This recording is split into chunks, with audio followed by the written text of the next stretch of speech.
Welcome back, everyone, to another episode of Cinematic Realms. I'm your host, John Webster, and with me, as always, is my co-host and fellow cinephile, Amy Blackfire.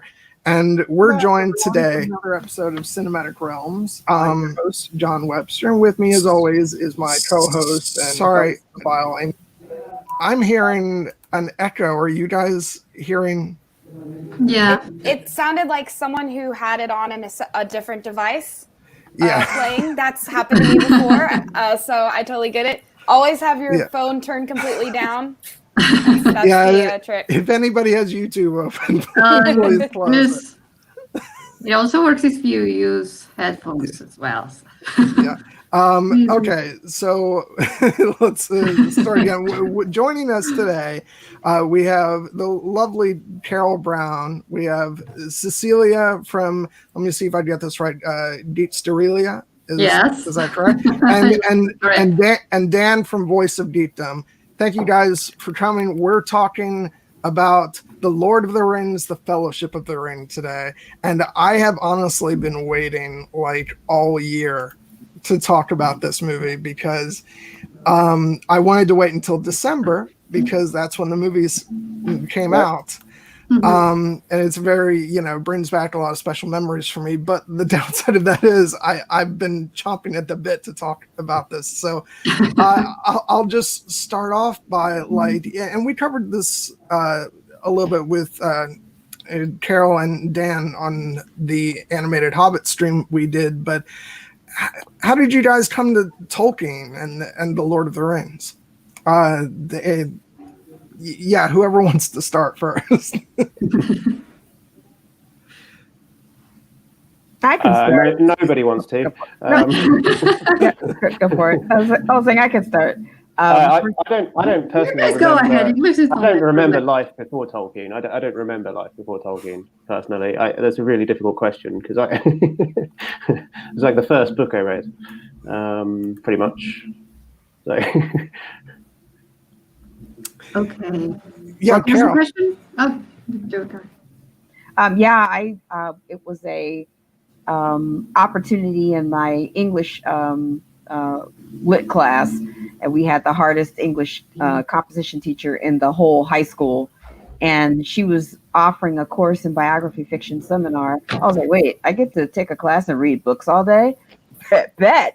So most of the books on her reading list I had read, because my mom is just evil like that. Here, read all of these things. Your sister is reading these things in high school. You read these. So I'd read them before, and I asked her for something else. And she said, here, she handed me The Lord of the Rings and The Hobbit and said, this might be interesting. And I just looked at that and said, okay, fantasy, high drama, and all kinds of fight sequences. Sold. I'm distracted by your heart. Sorry. Cecilia, how did you get started? Okay, well, my first encounter with Tolkien's work was through the movies because, I grew up in a place or in an environment where not many people read that much. I loved reading, but I first saw the movies. I first saw the first two movies, and then I was so interested and so wondered, and that I got interested in getting the books and reading them. And they came in a very tough time on my life, so it was super awesome to have a place, a whole universe to escape to and simply live another reality. So it was really, really engaging, and it was game-changing in my life. It has been that big in my life. So yeah, I first saw the movies, and then I read the trilogy, the main trilogy. I didn't get started on The Hobbit and Silmarillion until much, much later, but yeah. And Amy, I'm trying to think if you've told me how you first started. I'm assuming with the movies. Is that correct? Yeah, I was young when the movies came out, so I went with some friends from school and who had read the books, and knew what was going on, and I was kind of the outlier. So I didn't actually pick up the books until freshman year of undergrad. And I've only read them through once, and they definitely deserve a reread. Especially, I've been tuning in and out of Dan's content, and I might want to try and get to know the main series a little bit better, so that I can also crack into that sweet Silmarillion. So I'm trying really hard to be a Tolkien nerd, and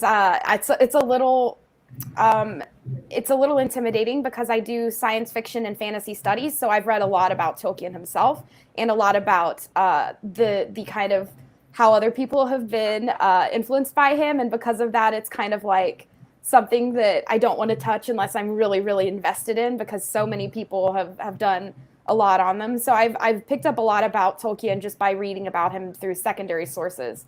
And I am very interested in kind of the birthplace of modern fantasy. And so that's kind of where I'm coming at, is a little bit more of an academic kind of line of thinking than I think just a normal fan would. Yeah, it was it was pure joy. I have to mention that we did actually watch Fellowship of the Ring in the Slack last night, but we watched the extended version, and that was the first time you got to see that, Amy. And yeah, I had only ever seen the theatrical version, and the character moments that were left out for the theatrical version, I will never watch the theatrical version again. The extended version is the only version now. Yeah, I still remember when those were coming out, because especially when we first started getting glimpses of it, and all of us, as book readers were like, oh, look, that's going to be in it, and that's going to be in it. It was just pure joy.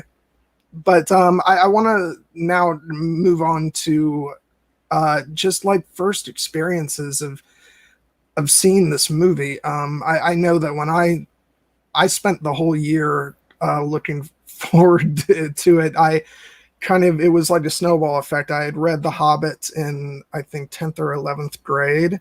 And then when I went to go read Fellowship, I saw the book on the shelf at, I think it was like Walmart or something, that said a new motion picture trilogy coming soon from New Line Cinema. And so I read them very briefly before the films came out. So it was just this whole big long build up between reading the books and waiting for the films to come out. And I think people who know me will tell you that I could not have been my expectations couldn't have been any higher. And somehow when I saw this film in the theaters, those expectations were still blown away. So I'm interested in what your initial reactions were. Carole, we'll start with you. What did you think seeing this movie? Oh, you're muted, Carole. I had to mute because my neighbor sits, his driveway is literally right next to this room, and he's gunning his engine for whatever reason. I'm like, if you see me whip out my tire iron and go out of frame. What makes it more intimidating is the hat, for sure. I would run. I would run. Well, the funny thing is that the hat kind of goes with when I saw the movies, because I am a huge Theodore Geisel fan of The Grinch and everything having to do with Dr. Seuss. So I had gone to a football game, and we were anticipating this movie coming out. So we were in the Meadowlands watching the Giants play Arizona Cardinals, and I saw a guy wearing this hat. So I went sprinting across the stadium to go try to see if I could get this hat. Well, meanwhile, fast forward, the friend who took me to the football game, we went to see this movie, and she had never read the books. She didn't know anything about this. So I had convinced her to come with me. So as we're about to go into the movie theater, and if you're familiar with Washington, D.C., it's the Uptown Theater. It's right across from the National Zoo. It's the good old fashioned huge movie theater, one screen with the great big balcony. It was awesome. So we're in line talking to everybody. People were dressed up. It was great. And she hands me a bag, and in the bag was this hat. So we had to find a place to sit where there was a wall behind me, so I wouldn't distract anybody with, because I was not taking this hat off. This is my Who hat. But I am a fan of the books, and I was like going in there like, man, please don't screw this up, because I love these books. And Tolkien kind of, broke a lot of rules of writing when he wrote these books, especially the second book. The first book kind of reads as a linear narrative. The second books are kind of doing some strange things going from there. But when I sat there and I looked at what Peter Jackson did, he picked the right place to do this. New Zealand is Middle Earth. It is on my list of things I must do in life, is to go to New Zealand and just spend a month there, going from the North Island to the South Island to the Remarkables to everywhere that they did this. Because you look at New Zealand, and it was, in my mind, what I pictured Middle Earth to be. And the casting was amazing. The score was not John Williams, because everything was, and Howard Shore nailed that. I mean, everything just transported you, sucked you in. And I remember my friend looked at me and said, wait a minute, there's more of these? Because it's like to be continued. What do you mean I have to wait? I'm like, get the book. Read the book. You want to know what happens next? Get the book. And she was like, you're not going to tell me? I'm like, nope. And me and my little who hat bounced away. But that was my first, and then every year it was a standing date. We would go to dinner and we would get in line at the movie theater and we would go see the next in the series. It was great. Yeah. Cecilia. So what was your experience like? Okay. Well, since it was my first encounter with Tolkien's work, I didn't know what to expect at first. I remember I was very young when I saw the films. Probably was like 15 or 16 or something. It was around the same year that the first movie of Harry Potter came out as well. So I remember that at first I was like, why am I going to see 2 movies about wizards and stuff like that? But then I saw both, and I loved both of them. But well, The Lord of the Rings is a huge, huge, huge thing, and it was massive compared to what Harry Potter could have gave me. I mean, I'm telling you this as a Potterhead. I love Harry Potter with all my heart, but it is here, and Tolkien is way over there. And well, I was so impressed with what I saw in the films, like Carole. I mean, the music, the whole visual effects, the production design, and everything was, the costumes, everything was so incredible that I was like, I really need to get more into this universe. So at first I didn't, I waited a little longer to gain the courage to buy the books and read the whole thing. And finally, when I did it after the second movie. And I mean, I read them in less than a week or so, all 3 of them. It made a huge impact. And well, here we are talking about it. I know it's, I keep thinking about this, that we're just shy of 20 years since the film came out, and I'm constantly freaked out by that, because I do remember seeing, when I was a little kid, seeing the Star Wars special editions come out, and that was for the 20th anniversary of the original Star Wars, and I was like, at that point I was like, that means those movies are old, right? And now we're 20 years removed from Fellowship of the Ring. I'm like, no, it just came out. So Dan, what was your experience like seeing the film? Well, myself, I think I was about 14 when they came out, so I don't remember it like it was yesterday. I think I went to see them at Christmas. I went to see them with my parents. I remember having a conversation with my dad afterwards, quite a long conversation about how Tolkien would have viewed the movies. And he quite sort of staunchly advocated the point of view that Tolkien would have been disappointed. For me, myself, I think I grew up with these books. I've already said I read them for the first time when I was like 8, and I'd read The Lord of the Rings maybe 10 to 20 times before I'd already seen the films. So I think I'd read the Silmarillion twice, so I was going in with a skeptical eye of, well, how are they going to adapt this, even at that age. But I was blown away because all my life I've always assumed that Lord of the Rings would have been unfilmable, not because of the special effects or because of the scale of it or the grandeur of it, but just how much depth of information there is in these texts, and how Carole has already alluded to how the narrative branches and how you kind of get different perspectives of different characters at different times, but then that you don't get them all in the same order. But then there's a kind of irony to the way that the narrative plays out in the books,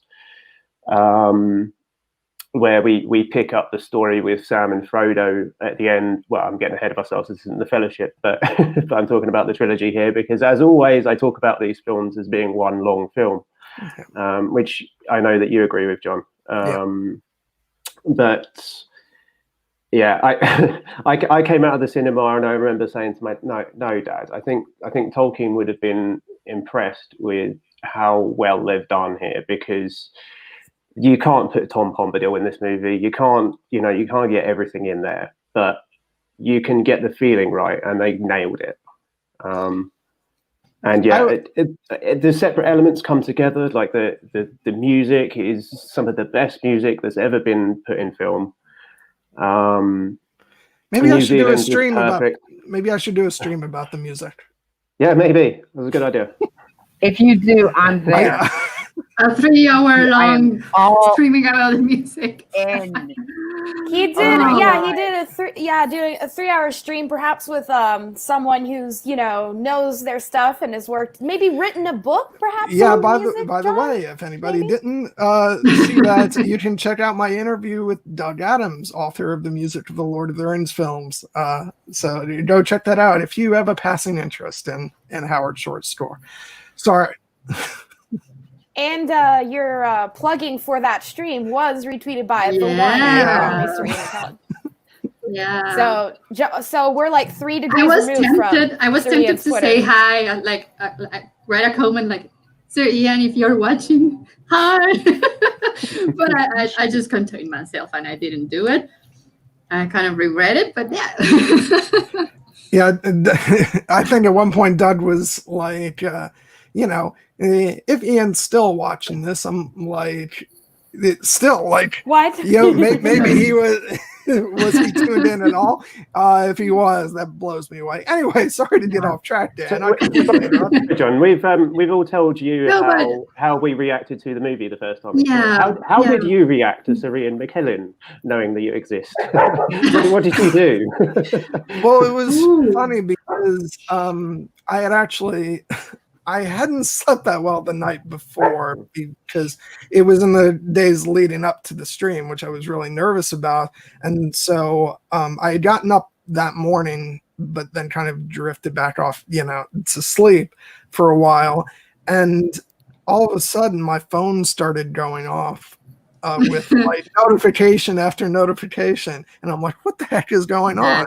And then I see not only that Sir Ian McKellen, retweeted the tweet, but that, he commented about, his experience listening to the music being performed. And he said the words, looking forward.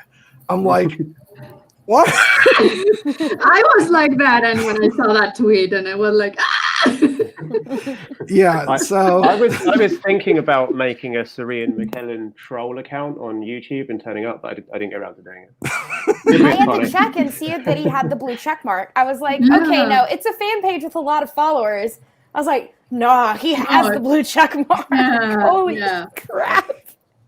That's amazing. The closest thing that ever happened to me was Mark Hamill liking one of my tweets. Nice. But that is way, way, way bigger than that. Yeah, I said to... And of course the one stream I'm not on, too. I said in the chat, I'm like, you know what? Even if I bomb on the interview, like, this happened.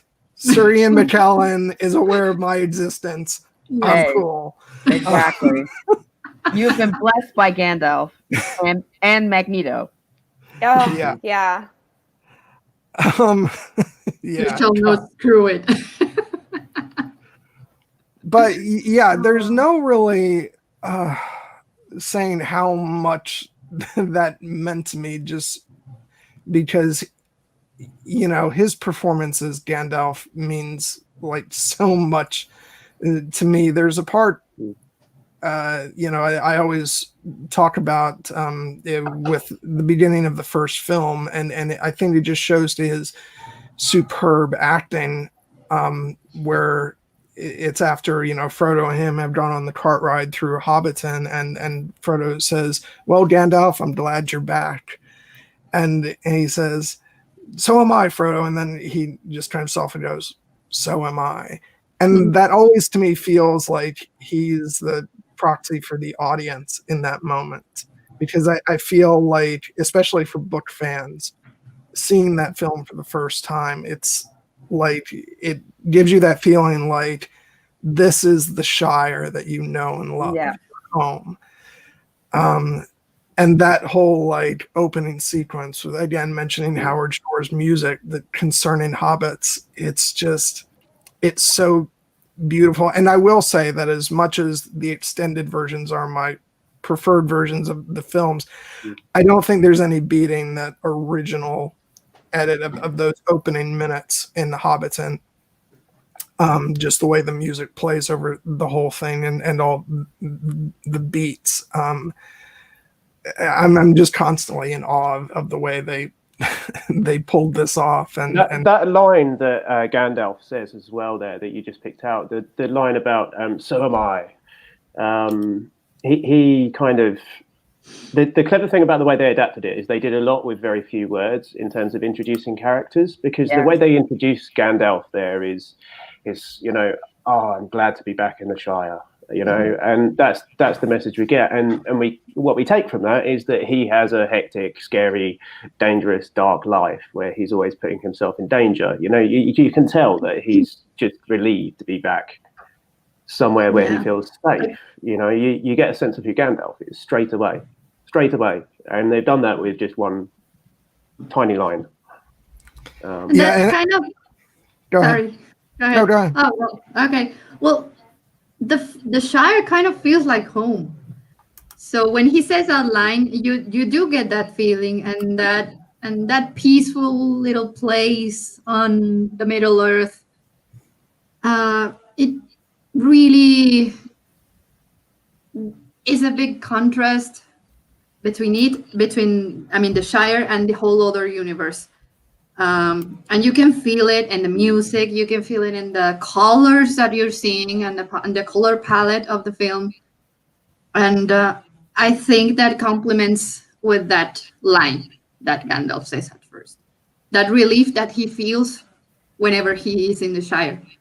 That everything is cool, everything is going smoothly, no danger ahead. Yeah, and of course, you know, as Through the Moon Door says, we've also got the "a wizard is never late" line, which seems so iconic now, and you know, it isn't from the books. And I actually think that the screenwriters did a great job of, you know, adapted a lot of Tolkien's language, but you know, they came up with some jewels on their own as well. The wizard line, I think towards the end of the film, you know, with Boromir, when he says, "I would have followed you, my brother, my captain, my king." Yeah. So, but yeah, I mean, how many times has that wizard line been repeated over and over? It's, you know, like so many things, it's practically a meme. Yeah, that's something we were talking about during our watch party. Everyone was going like, "He said the thing!" like every 10 minutes, because this movie, you know, the whole trilogy has, but especially the first movie has really created. There are a lot of people who have never seen the movie at least know these lines, so in some ways they kind of already know the feel of the movie, even if they've never seen it. But you know, this movie didn't quite invent memes, but it came like as close as a movie has done. This has got a claim to it, hasn't it? Because there's so many. You've got the king of memes, Sean Bean, who basically is a meme. Is a meme in and of itself. Let's not simply forget those memes. Exactly. And Sean Beam, I'm about to die. Welcome to the new world. But to go back a second, I think one of the things that really made this also work is that Fran, Philippa, and Peter not only were directing and producing this, their writing skills and their depth of paying attention to all of the works, because they mined the Silmarillion. They went through all of the appendices within the books. They talked to Christopher Tolkien. They read the letters and the other things that J.R.R. had done. I mean, they didn't just decide not to use Tom Bombadil. They picked his line and chose where it should be. When Faramir says something, it actually comes from another part of the books, but it was important that it said here. When we get to Return of the King, there's a line about the fast rising sunrise that Gandalf tells Pippin that is not his line, but it was given to him because in that moment it just needed to be said by somebody. The fact that they sat there and took that kind of time and attention to the word, and I being a Tolkien purist, because I mean the books and I have been roaming together now for a minute, I was good with it because I was a member of the OneRing.net, and the blog arguments that were being had at that time were hilarious. Well, this isn't exactly right because of whatever. And I'm like, but dude, but did you get the sense of what was going on? Well, yeah. Okay, well, if you want the reality of it, read the book. That's why the book is there. This does not take the books away. That's the real key thing about how the writing that they did was very true and added to the books, in my opinion. Yeah, I definitely think there were definitely two camps when the films came out. I think a very large portion of us were just blown away by how spectacularly it was done. But then there were, the hardcore book purists who, said, oh, this is a travesty. They moved too quickly through this part. How could they leave that out? But I think what was plain with these films was just how overwhelmingly positive the reception was from not just a large portion of fans, but you had the critical community, you had general audiences who came to the films in droves, and then all of the films did very well with the Academy Awards, especially the third film. And so it just seems like looking back at it, it's such a wonderful, it's filled with so many wonderful memories of just, especially being a teenager at the time that these films came out. You always kind of are nostalgic about, years gone past, but especially I was talking with Doug Adams about this, like those 3 years that these films were out really felt like the world was immersed in Middle Earth. And it was such a beautiful thing. Yeah, and we were talking about Ian McKellen earlier, and this Fellowship came out in 2001, correct? Yes. So he had just, I'm a huge X-Men nerd. So I had dragged my friends along to watch X-Men and was geeking out about Magneto. And then the very next year, she dragged me along to this and was geeking out about Gandalf and was being like, oh, this was different, but I like this. And, oh, he said that and that, like, in the books, blah, blah, blah. And so it's so interesting that we both love Ian McKellen for two very iconic roles. And they're also two very, very different roles. And yet McKellen is able to bring both of those characters alive. And he also did, I know this isn't an X-Men stream, but he made Magneto very, how I felt in the comics, which is that you may not like what he's doing, but you understand why he's doing it. And you know that he's coming from a good place in his heart. And Gandalf has that automatically. You know that he's doing what's best for the Fellowship and what's best for the mission.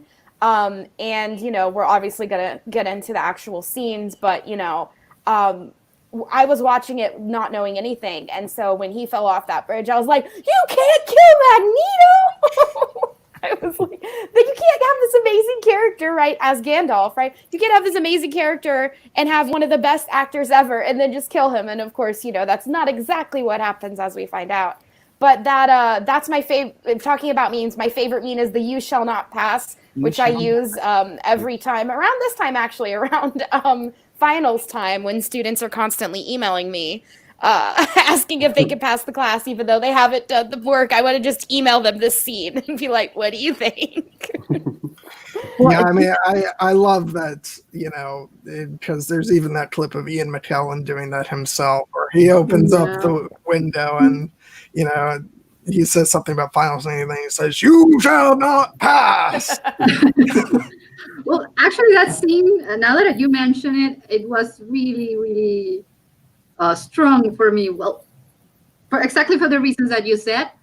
Not because of the Magneto thing, but because it was a huge character in the movie, and I felt at that time, because I hadn't read the books at that time, that the Fellowship was doomed without Gandalf.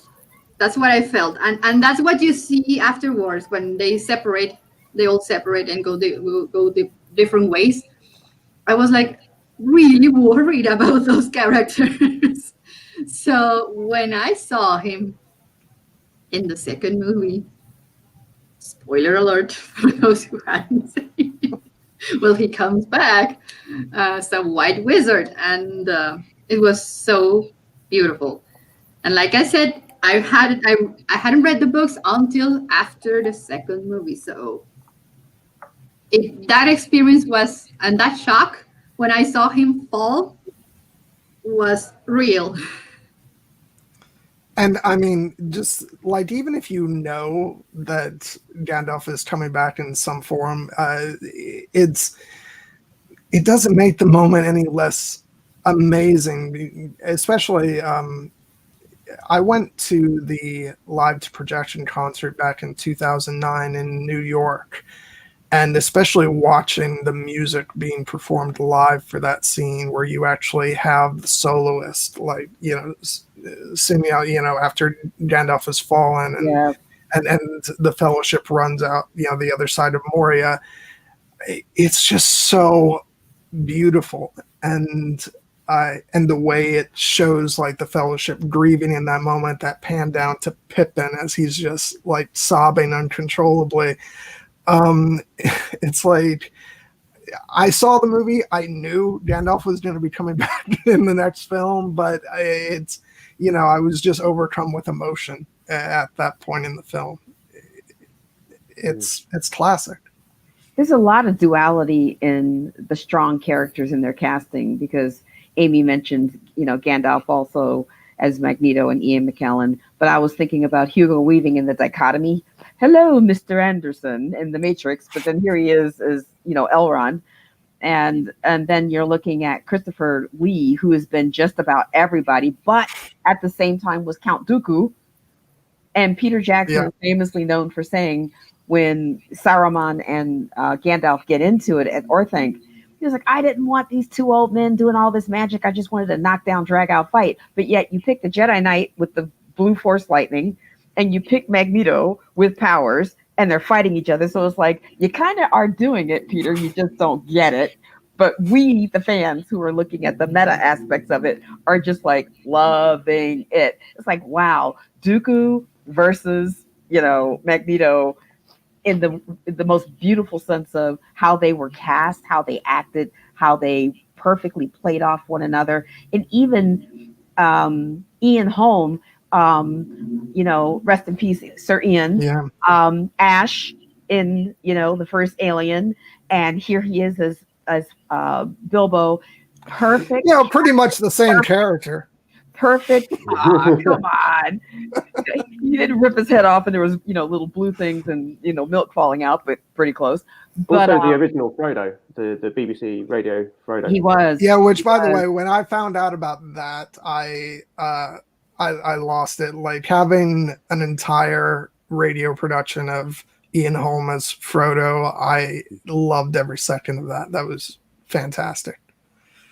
I mean, but just the dichotomy of the casting that was going on with some of these strong people that they had, selected, and the casting director, along with, Philippa Fran and Peter, And, you know, of course, that last minute switch out for Viggo, that was serendipity, because I can't imagine anybody else being Aragorn but Viggo.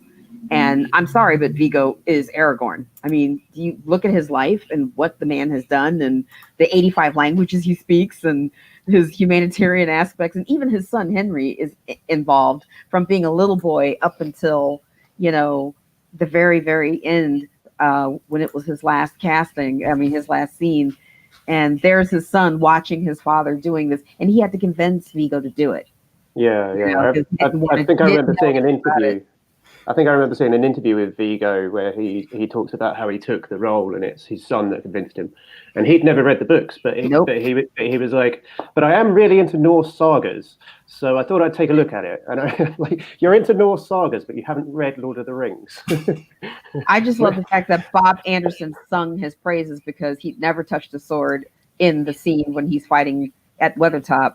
But which, then, by the way, was that was his very first scene he shot on the film.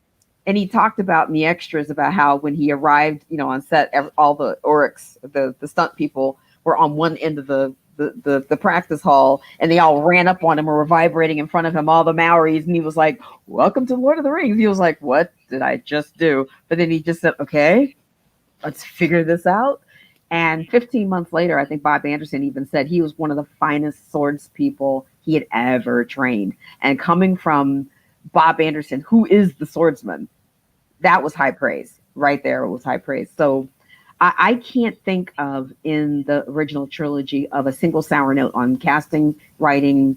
And again, this as a book purist, I was satisfied. It was like a very, you know, satisfying, rich meal with many courses. And I felt like I was stuffed when I left the theater, but ready to come back, you know, for seconds and levensies and Second Supper and everything else. I was just ready for it. Yeah, I actually I always thank the timing with which I came onto Lord of the Rings, because as far as like casting and the visuals and stuff, because as I said, I started reading the books about a year before the film was due to be released. But by that point, you were seeing production photos, and the first teaser was out.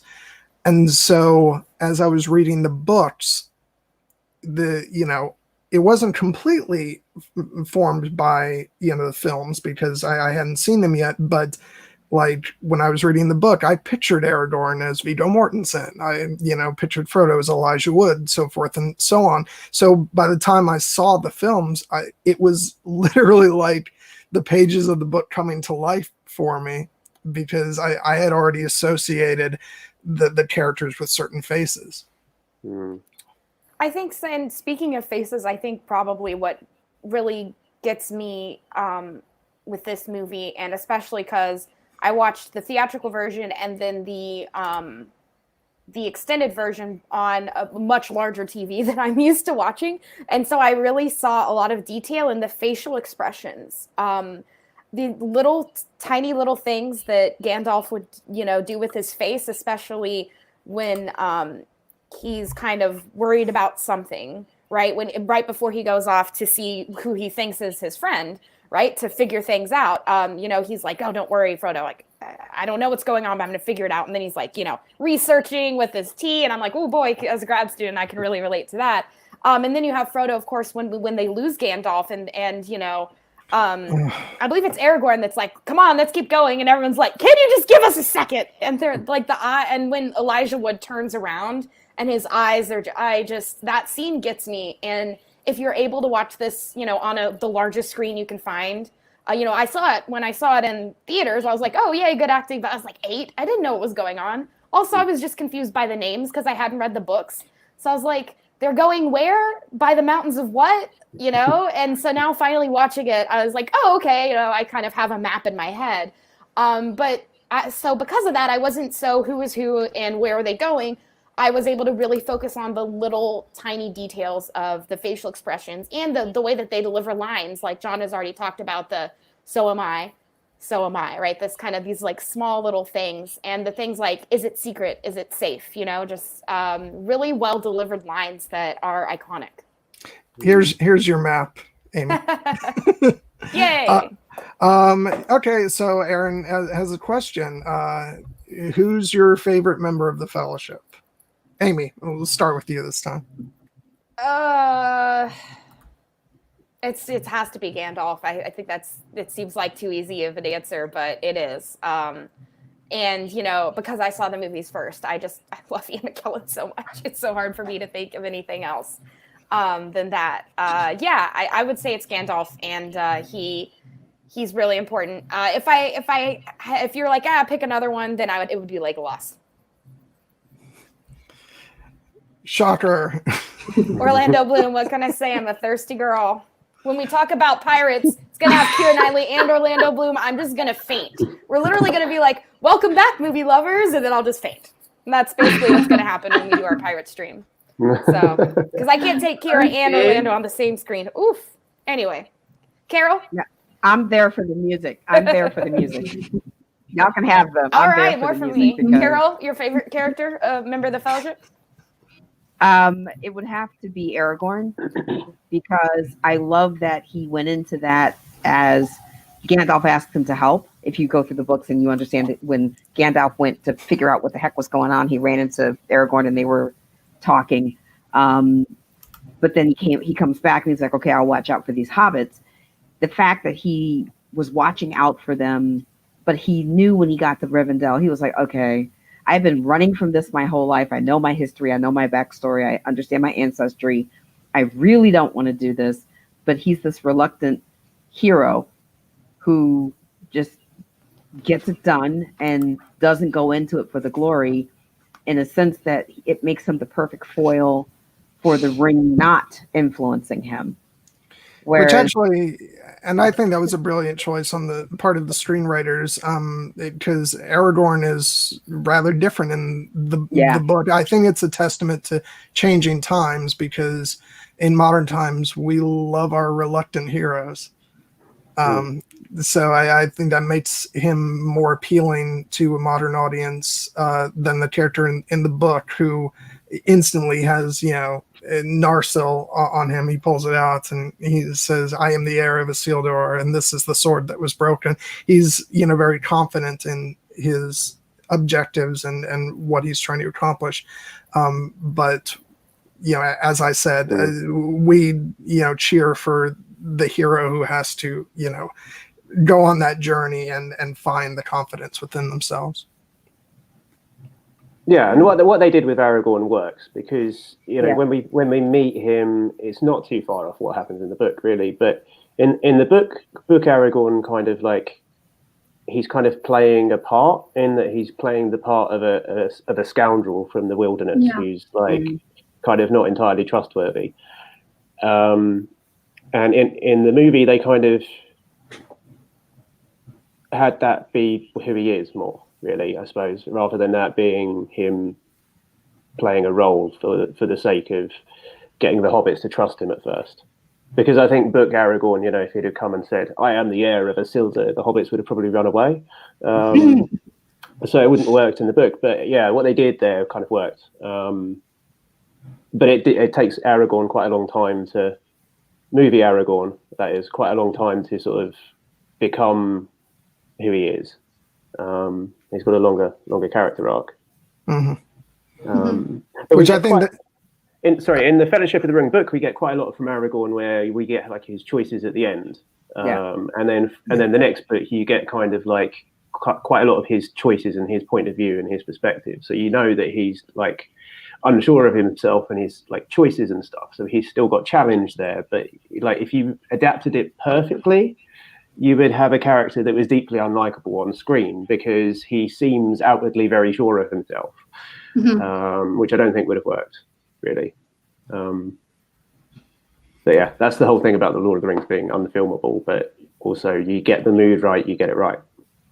Well, Tolkien himself said he could never see these books transformed into any kind of a movie aspect, because he knew what he did when he wrote the way he wrote it.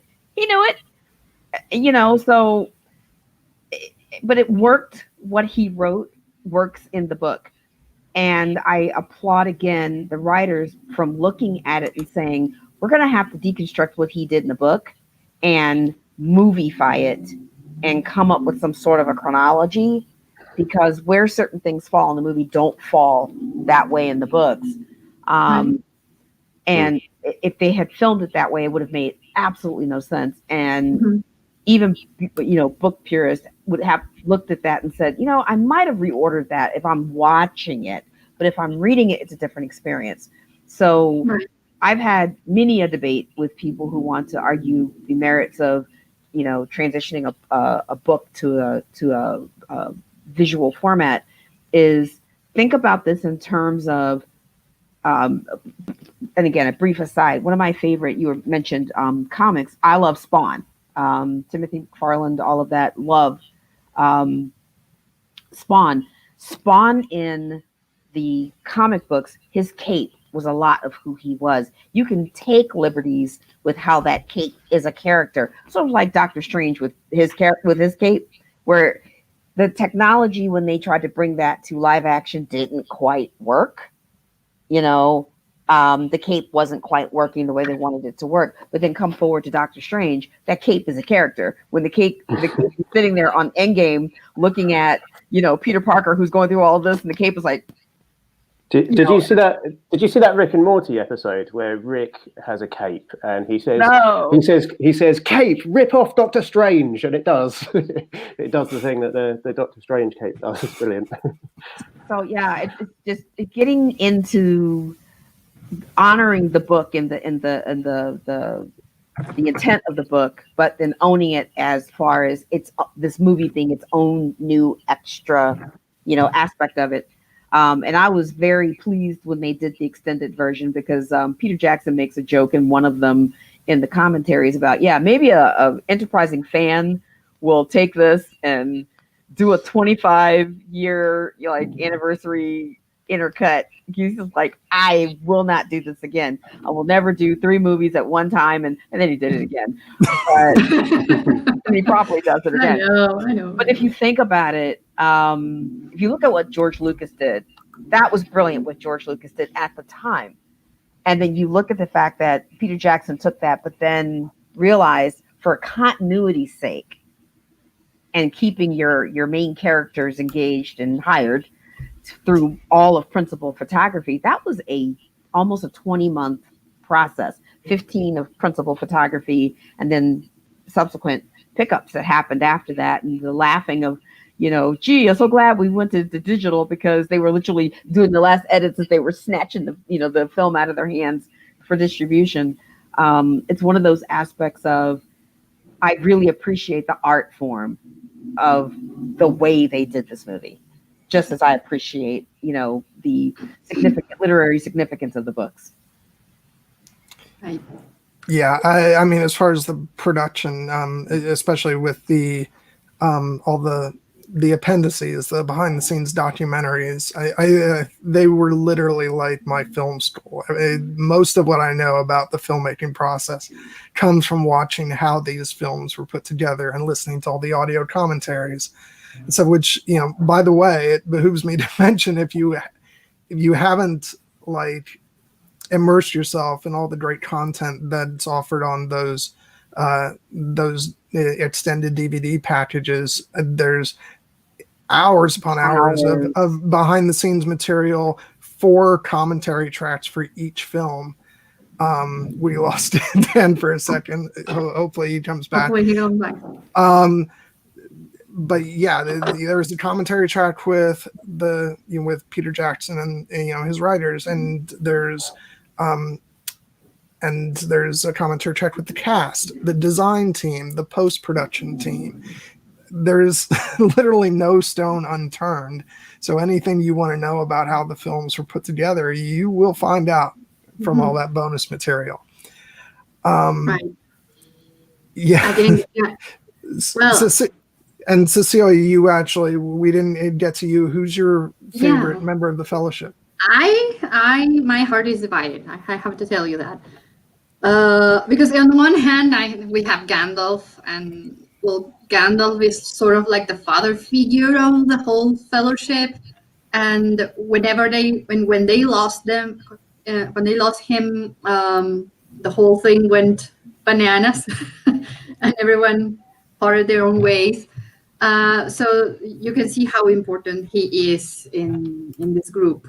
And well, you sort of have a bonding, and you sort of get to love him through the whole first film, through their relationship that he has with Frodo, and how the other characters admire him and look up to him.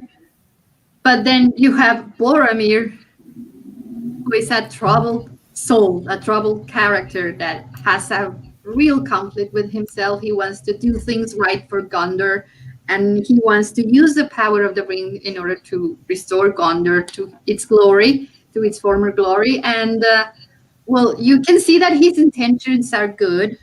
Maybe his ways are not that good, but in the depth, he's a good person and a good soul. You can see that through the movie and through the way that he treats the little ones, the helpless ones. I mean, the hobbits in this case, and that is really tender to see. And I think he's the most grayish character. He's the one that is has many sides. The rest of the characters are a little bit one-dimensional. Hi again. We'll come back, and but in a good way, no, right? But Boromir is the one that brings that conflict into the screen and presents you with the conflicts of men, and you can see why men fell so easily to the hands of Sauron through him. And also, well, you have Sam. Samwise is another pure soul that you can see that, I mean, the love that he has for Frodo, that many people has stigmatized as, a homosexual relationship. If it is that way, well, it's okay. Well, right. But the love that you see here, it's, I don't know how to put it, but it's very pure. It's like a friendship that is very solid and very pure, and he would do anything for his friend and his friends, not only Frodo. And that's what I can see through Sam, and that's one of the reasons that I like him so much. And well, you have of course Legolas, Legolas was sort of my teenage he was my teenage crush, right? And but not so much Orlando Bloom, I must say. Orlando Bloom, I don't really like him out of character. But as Legolas, he's awesome. And you can also see the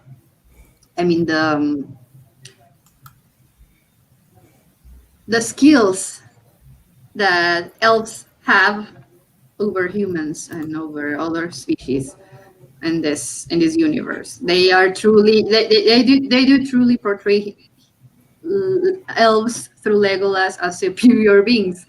Well, not superior, but as sort of more like godlike figures. You know, I mean, they are different, but it says Steven that if I'm going to list every character as my favorite, well, closely. But well, I'm not so keen about Merry and Pippin, except for a couple scenes in the last film. But yeah, I mean, my heart is divided between Gandalf, Boromir, and Sam. Yeah, God, it's so hard to make that decision, because on the one hand, I want to go for Sam because of the journey that he goes on ultimately with, in Return of the King. Yes. I can't carry it for you, but I can carry you.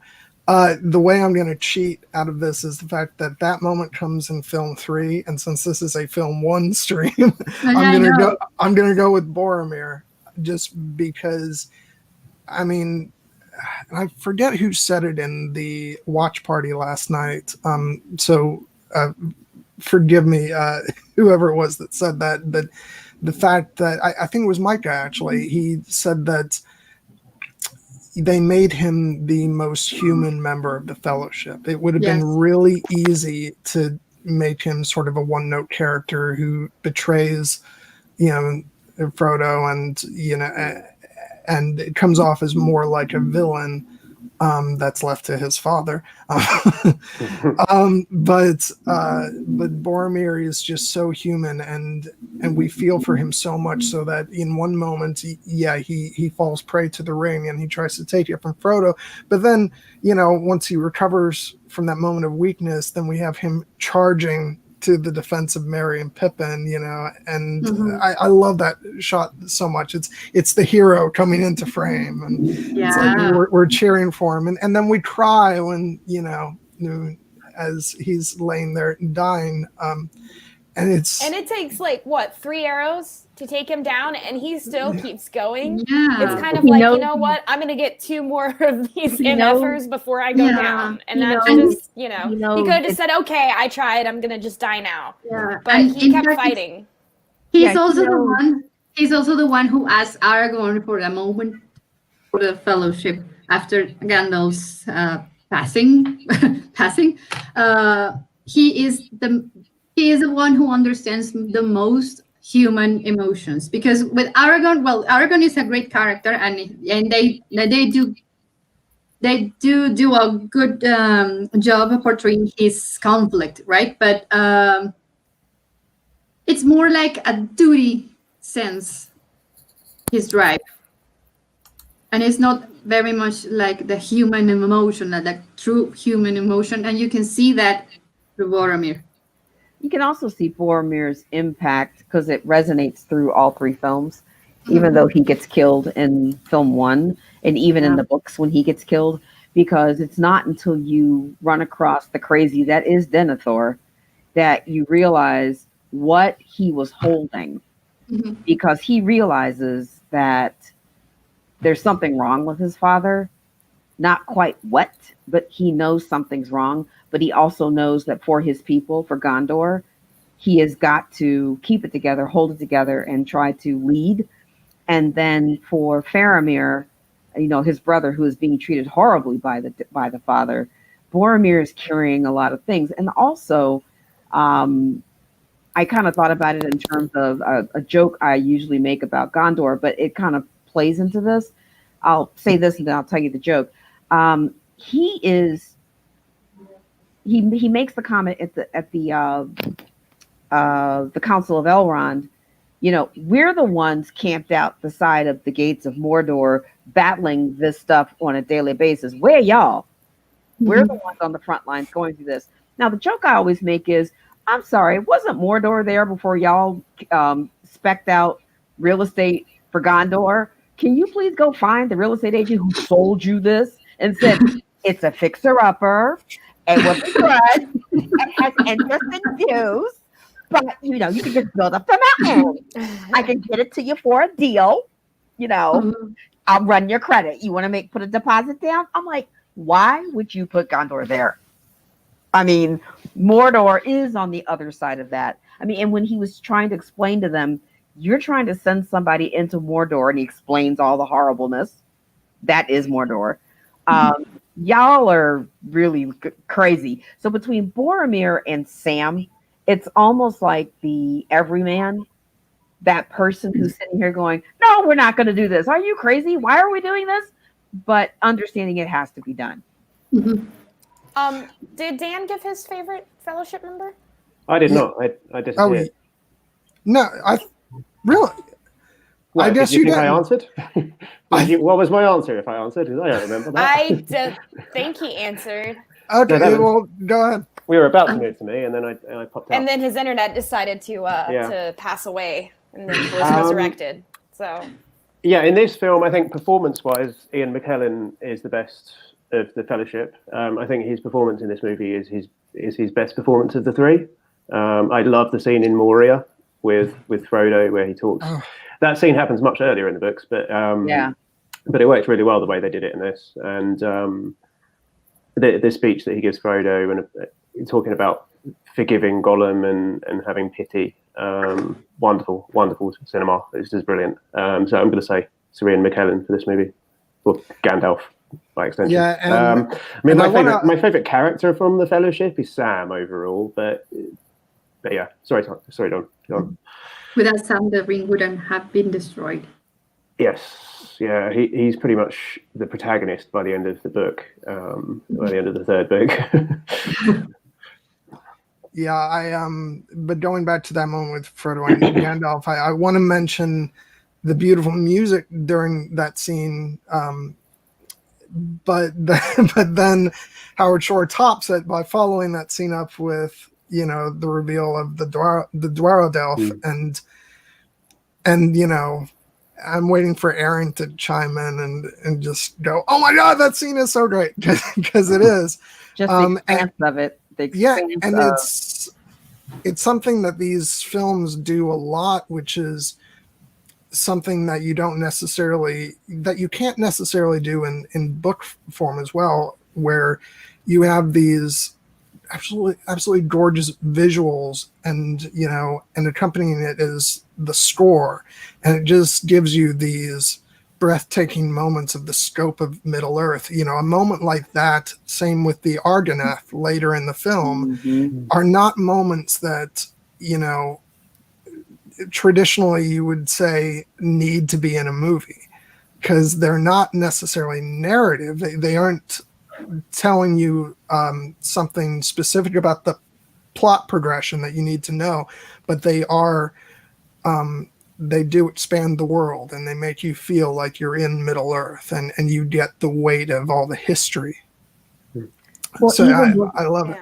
Even before they go into Moria, the music there's just so many aspects of this, with the wizards battle between Saruman on Orthanc waking Caradhras, and Gandalf trying to ward it off, and the music and the silence and the just all of the atmospherics that are going on there, and even going back to the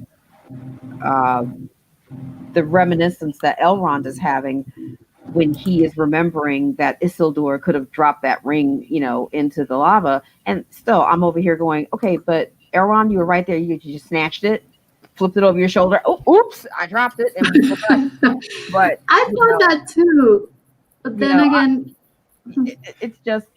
But even so, the music at that time, I think it cuts back to Elrond, an older, wiser Elrond, who is just sitting there, probably thinking, "I should have snatched it. I was too polite." He's had thousands of years to, that's what came to my mind when I saw it recently. But then a friend of mine with whom I made an episode of my podcast about Lord of the Rings made a good point about it. The ring would have convinced Elrond to not push the guy to fall down into the. Well, not push the guys. Just snatch the jewelry. Just grab it and toss it. Just snatch the jewelry. I guess maybe the ring would have. Yeah, the moment Elrond could be friends, and I could help you. Okay, Mr. Ring, and then he just would have walked off.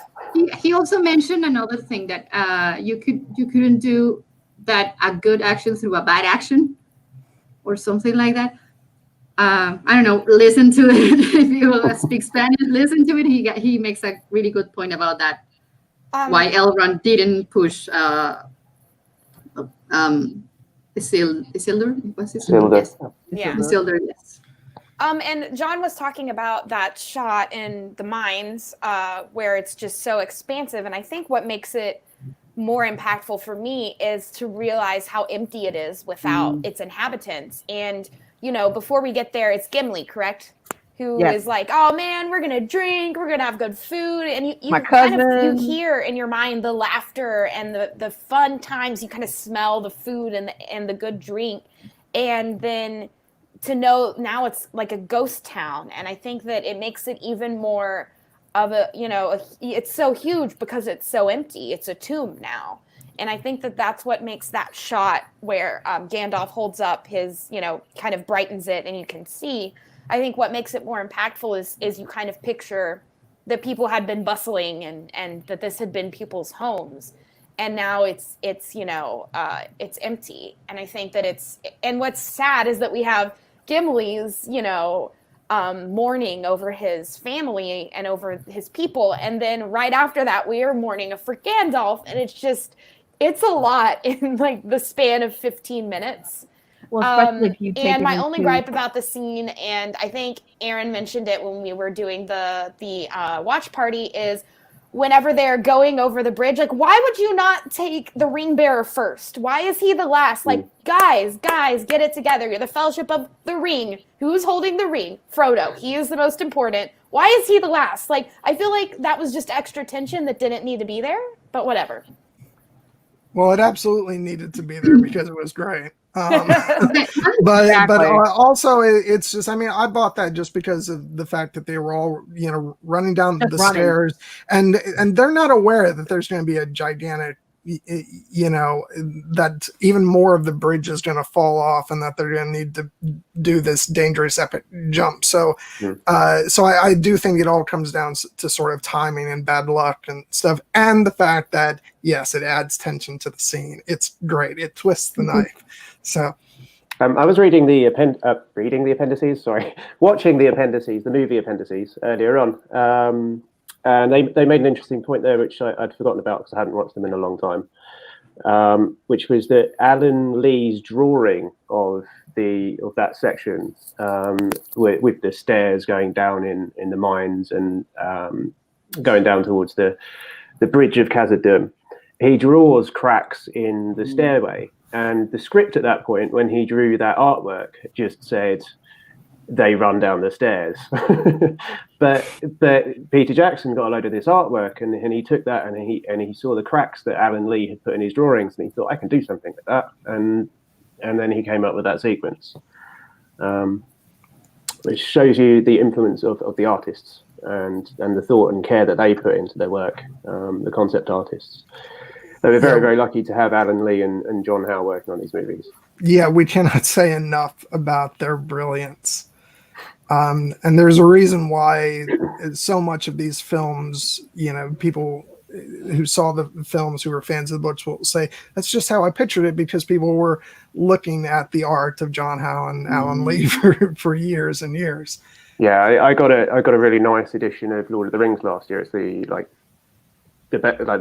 one of the better ones with his illustrations. With the illustrations all the way through, in one volume, and it's like a blue cover. But I got it delivered to my friend's house, and my friend said to me, "Are the illustrations the same? Like, are they going to be different from the movies?" I was like, "No, this is the guy that literally made the movies look the way they do." So no. Okay, so I'm going to pause here because we're a little over an hour in. Just do the mid-roll. Next week, surprise, surprise, we're going to be talking about The Lord of the Rings, The Two Towers. Dan and Carole will be returning, and we're actually going to have two new guests on for that.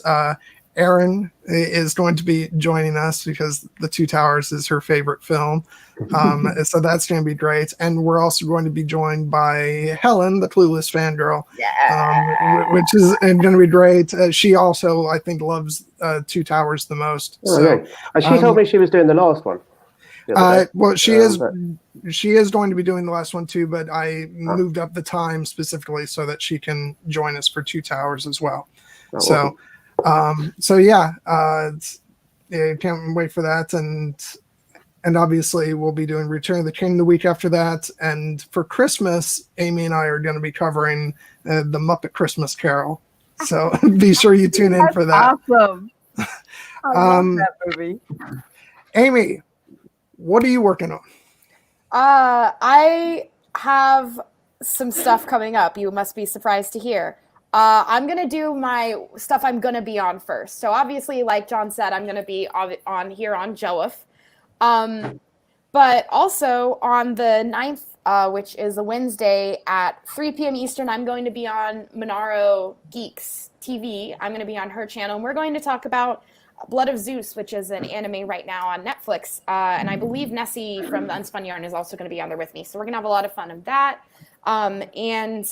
Also, Nessie and I think that December 30th is going to be our next episode, the second episode of Bleep the Patriarchy, which is going to be about transphobia and turfism. And we're going to have Lo the Links and another guest on that I'm blanking on, and I'm checking on that right now. But while I'm also doing that, John, you're going to be on my channel this month as well. And we have picked a topic. Did you want to say the topic, or did you want to keep it a secret? No, we're going to be talking about something I think is right up your alley, Amy. We're going to be talking about sort of gender stereotypes and how we approach watching media, and sort of talk to masculinity and turning away from, stories that are more emotional and so-called feminine and things of that nature. So we're going to have a lot of fun doing that. Really quick, I want to mention, because I am concerned that I might have confused some people. We're doing the mid-roll right now and talking about stuff that's coming ahead, but we're not done with the stream. Yes, we're going to keep going. We are continuing on, so don't go anywhere. Okay, go ahead. And it's going to be Ian Malone, ITM, is going to be our other guest for Bleep the Patriarchy. Sorry about that. I am very excited to meet them. So yeah, that's what we're going to do. And yeah, so I'm going to have John on my channel. I'm also going to have Lo the Links on my channel. We are just now finishing up our collab essay on Lyson Omar, and they and myself are going to talk about his character. And then I'm also going to have Rohan, aka at Cyril Woodcock on Twitter. She and I are going to talk about Cersei, and that is I swear that's gonna close me out for 2020. And coming in 2021, I'm going to continue with his Dark Materials and A Song of Ice and Fire, and I'm going to also start doing Avatar: The Last Airbender, The Poppy War, and I just got an idea for some Witcher content. So also The Witcher I'm going to talk about some yin and yang symbolism in The Witcher. So my usual non-Western analysis of Western fantasy. So plugs over, I promise. You're not slowing down much, are you? I really have so much time as a PhD student who also teaches Stan. So, full speed ahead. If you ever do anything that's not Tolkien again on your channel, Dan, I'm there. I am always, I was on Dan's channel to talk about his Dark Materials. I'm very, very intimidated by talking about Tolkien. The movies I could do, but the book material, not so much. So. Carole, do you have anything you want to plug? I'm actually working on something right now that's hopefully it will be edited and be put out on I think it's going to be either Instagram or it's going to be on Twitter. It might be. I have to find out from the people who are owning it. We are doing an exhaustive study. We're in phase 2 now of Pivot the New Normal on race and equity in America and the current election cycle and violence in America. So we've gone through the way we've set it up. Phase 1, where the groups were split based on BIPOC, we're all together with BIPOC facilitators. Non-BIPOC, we're with non-BIPOC facilitators. And now in phase 2, we're all together. So we've been meeting every other week and talking about how to help everybody to bring back to the we. So we're working on that. We're trying to get all of those done. All of that is then going to be edited. I'm one of the facilitators. And the book lists that I have been enlightening some of my fellow facilitators to, because I have, besides my fantasy fiction and science and horror book library, I have quite a lot on this topic. So it has been very much my passion play, because there's a lot going on right now and it directly affects me and mine. So this was my way to get involved. So like everything besides work is this. And once this wraps, then I need to look at 2021, what other kinds of hijinks and shenanigans I can get into. But this has been very enervating for me. It's helped me to put a lot of my anger and emotions into a positive direction. So when it is released, I will definitely let you know. Excellent. Awesome. Cecilia? Okay, well, my podcast is right now in a little bit of a hiatus. I am planning to return soon, now in a streaming format, so it could be easier, a little bit easier for me, that I'm a busy mom that full-time with a full-time job. And well, yeah, my podcast, for those who don't know it, is about all sorts of movies and series, mostly series about with sci-fi, fantasy theme, or just plain pop culture in general. I want to say hi to one of my recurrent guests in my podcast. Joe. He said hi in the chat. Hi, Joe. And well, when I return, I will be talking about The Mandalorian, and I will be introducing a new format also. My podcast, as you know, is in Spanish because I'm Mexican, but I am planning to incorporate some episodes in English so I can have English-speaking guests. You guys are all invited whenever you love to. And well, yeah, I've been really busy with work, and mostly work, motherhood. So yeah. I wanted to ask you, actually, do you do subtitles on your Spanish language stuff? No, I don't do that yet, but I would love to, because I do have some episodes, not of my podcast, but on my YouTube channel. There are a couple videos with Game of Thrones themes that I did with Val from Because Geek and other Spanish-speaking guests. One of them was Adolfo, the one that I mentioned of my Lord of the Rings episodes. Those are indeed subtitled. They are very funny and very insightful if you like to watch them and laugh about our predictions on what the Night King and his intentions were. Right. We were very wrong about it, but yeah, it would be funny to watch. And also, I want to mention that Cecilia will be joining Amy and I, along with another guest you may recognize, Mr. Stephen Stark, for a future stream on Pan's Labyrinth, which we'll be announcing the day before soon. Excellent movie. Excellent movie. One of my favorite movies as well. Excellent. All right, and Dan, what are you working on? My YouTube channel is Voice of Geekdom, and she's like the name that you can see there. It's pretty obvious. I am a Lord of the Rings YouTuber. I think a lot of the people in the chat know this. So I've been working on going through the Silmarillion chapter by chapter. I've had to have a break over the last couple of months because my day job has been taking up too much of my time. But I'm getting back to it now, and I am starting up again with chapter 10 next week.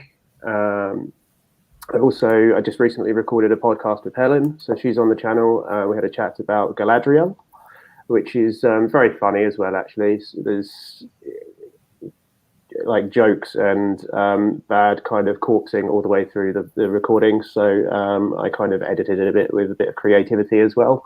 So check that out. And I guess that's about it, really, at the moment. Yeah, I want to echo Erin's sentiments here. If you haven't watched those videos, they're great. I mean, you've done a remarkable job, Dan. So yeah, I had a quick learning curve with learning how to edit. I don't think, and I don't like to brag, but I did pick up the editing process quite quickly, and I'm really pleased with how I've improved quickly with my videos. I mean, 6 months ago, I didn't know what I was doing. And my first video took me weeks and weeks to make. And then I sort of thought, right, I need to try and keep up now, because otherwise people are going to lose interest. So I had to really push myself to learn quickly. I'm being modest. Yeah, and you even had to Photoshop red eyes onto a certain political figure because speaking a name from his Dark Materials. Yeah. I was very impressed by that. Yeah, she who shall not be named. Yeah. That was good. What was I going to say? Oh, yeah, I've got some news, actually. I haven't told anybody this. I'm not, like, celebrating it or putting it out there on social media or anything, but I just passed 1,000 subs the other day. Yay! Excellent. 2 days ago. Well deserved, Dan.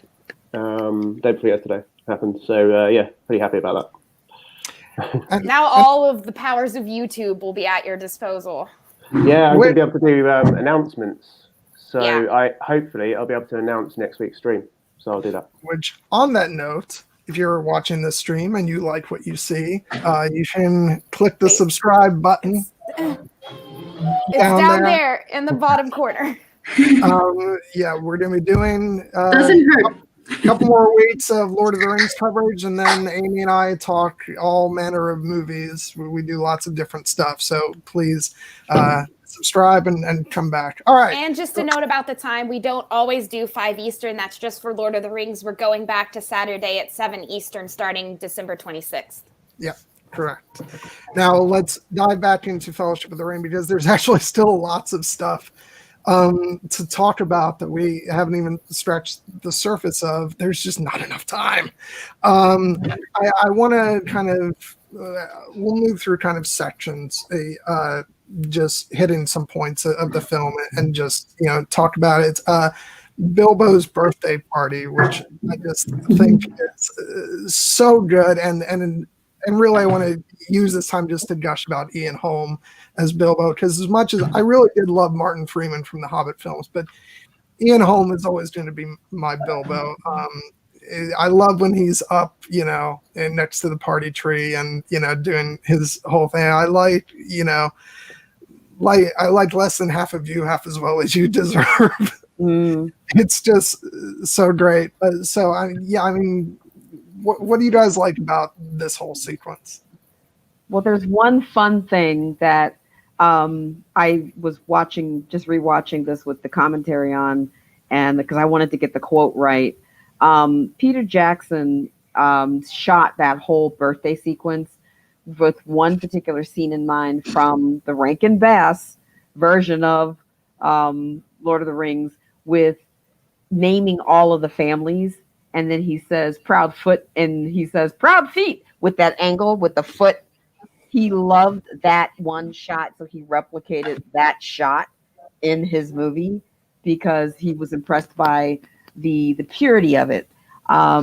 If you all want to get a good giggle, watch John's video on us Rankin Bass with regards to Hobbit.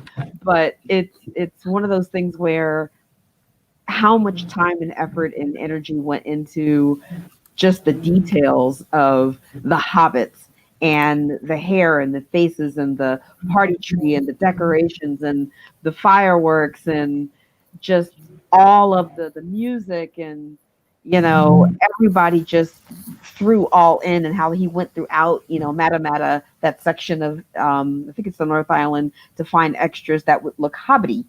And that they took a mile square to build hobbits.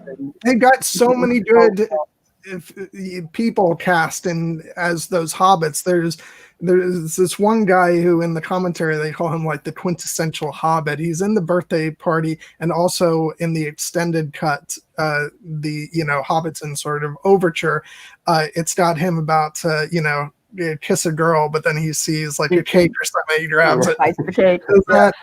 It's just they got some great actors to play all these hobbits, and it's just, I mean, the whole sequence works so beautifully, making you feel like you just want to live in Hobbiton. Robbie Meeson, 2 of his kids are Hobbit kids.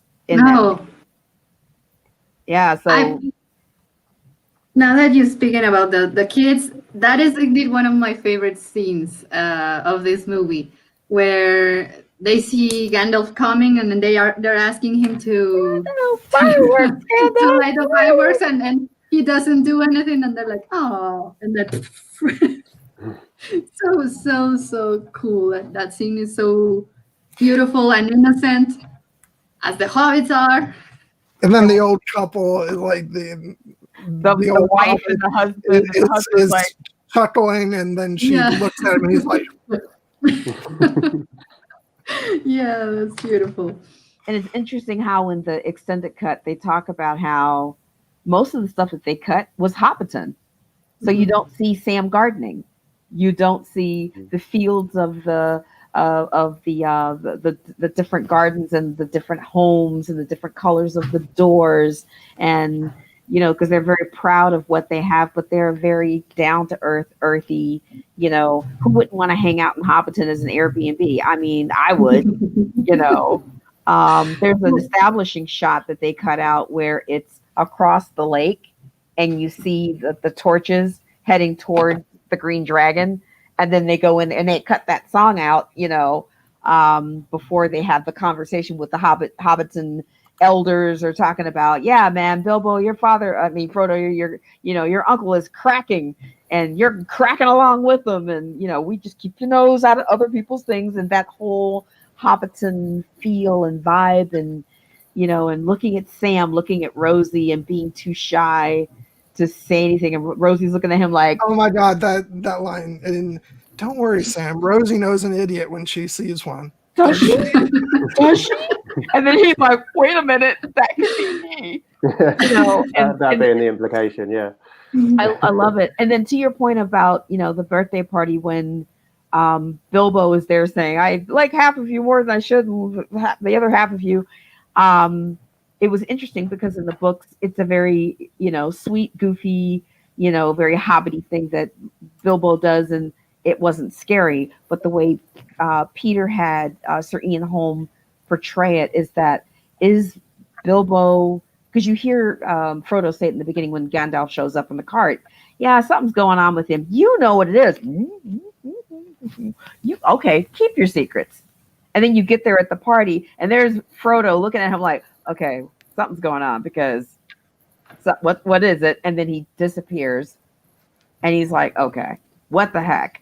I love the fact that they chose to, when Gandalf shows up in Bilbo's home, and they're starting to talk about this ring, that it's told from the ring's POV. That's the voice of the ring weaving its spell.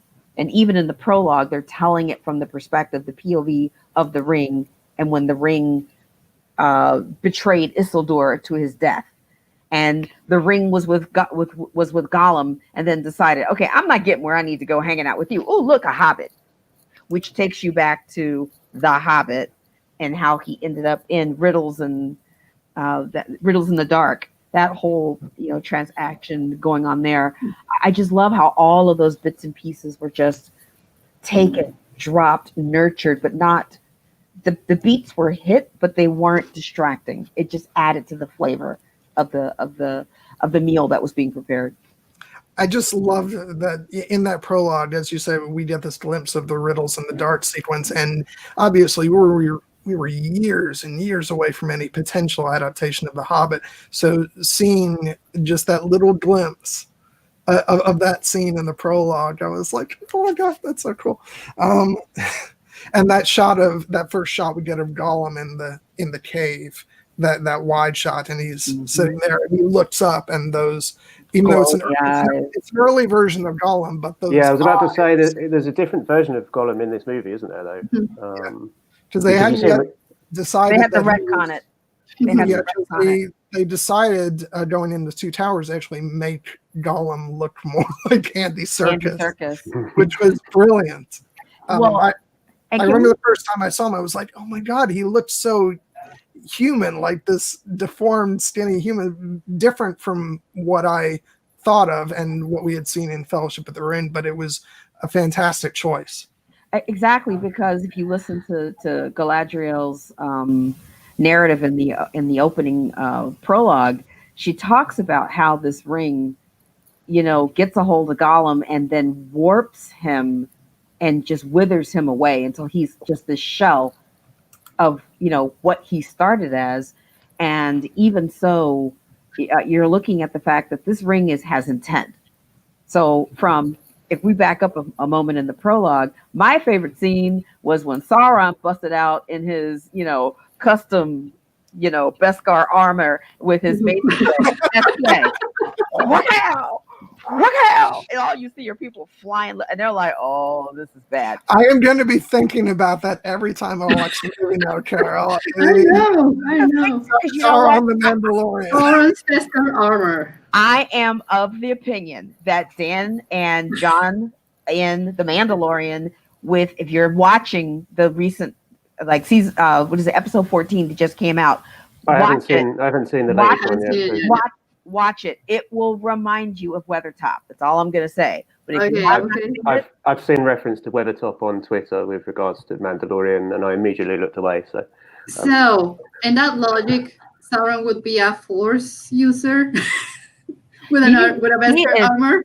He is Sith, man. I mean, all day long he is Sith, because if you think about it, Sauron was the apprentice to Melkor. Okay, we're getting all back into this. But, and Melkor was, defeated, and now Sauron's left, and now he's in the process of trying to find, who amongst the realms, the peoples of Middle Earth. He gave 9 rings here, 3 rings there, 7 rings here. Who can I get? Who can I get? Who can I get? And for him to bust out in the, the final, the battle, the final battle, and he was like, okay, I see I have to come out here because sending my minions is not working out. But when he busts out in all that Beskar with that pointed, spired helmet, and he's just like, all right, let's roll. I mean, that is iconic from, it was not, I think, spelled out as much so in the books. It was hinted at, it was kind of given scope, but this was beautifully done, considering they were going to do a prologue. And then they said, let's expand this out. I think there was a lot of skepticism about, at least from the fan community, of actually seeing a physical embodiment of Sauron on screen. Because of course, in the book, he's a metaphorical eye. Essentially, not even, we get an actual flaming eye in the films. Yeah, but that's in the movies. That's a literal adaptation of the concept of the Eye of Sauron from the book. But I think the fact that they brought him out in the beginning and we see him as this fearsome presence, and the way he does Matthew writes about here, the way he comes out and everybody just is shrinking back, and kind of it's a really effective moment. And those shots of when Isildur cuts his finger off and the ring comes down. It's just such amazing imagery. Can I be honest? I was slightly disappointed in this scene, like in the flashback scene with Isildur. Slightly disappointed because we don't see any fight with Isildur with Elendil and Gil-galad versus Sauron. That would have been good to see on screen. I would have enjoyed seeing that on screen as a book fan. And also the scene where Sauron like stretches out his hand gradually and goes like this. I find it really hard to believe that Sauron would do that he would expose his like one weakness with his ring on and just slowly put his hand out. Like, why is Sauron doing that? I don't understand why he's doing that. Is he going to pick Isildur up? What is he doing? I know, maybe he was going to choke him or something. That doesn't happen in the book. It didn't.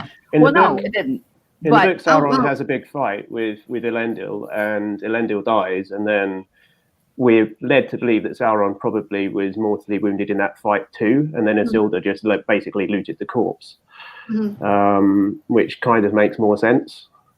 In my opinion, I think the reason why they did what they did was this wasn't about the prologue. It was just to kind of set context quickly. I think the ring is this bad thing. Okay, great.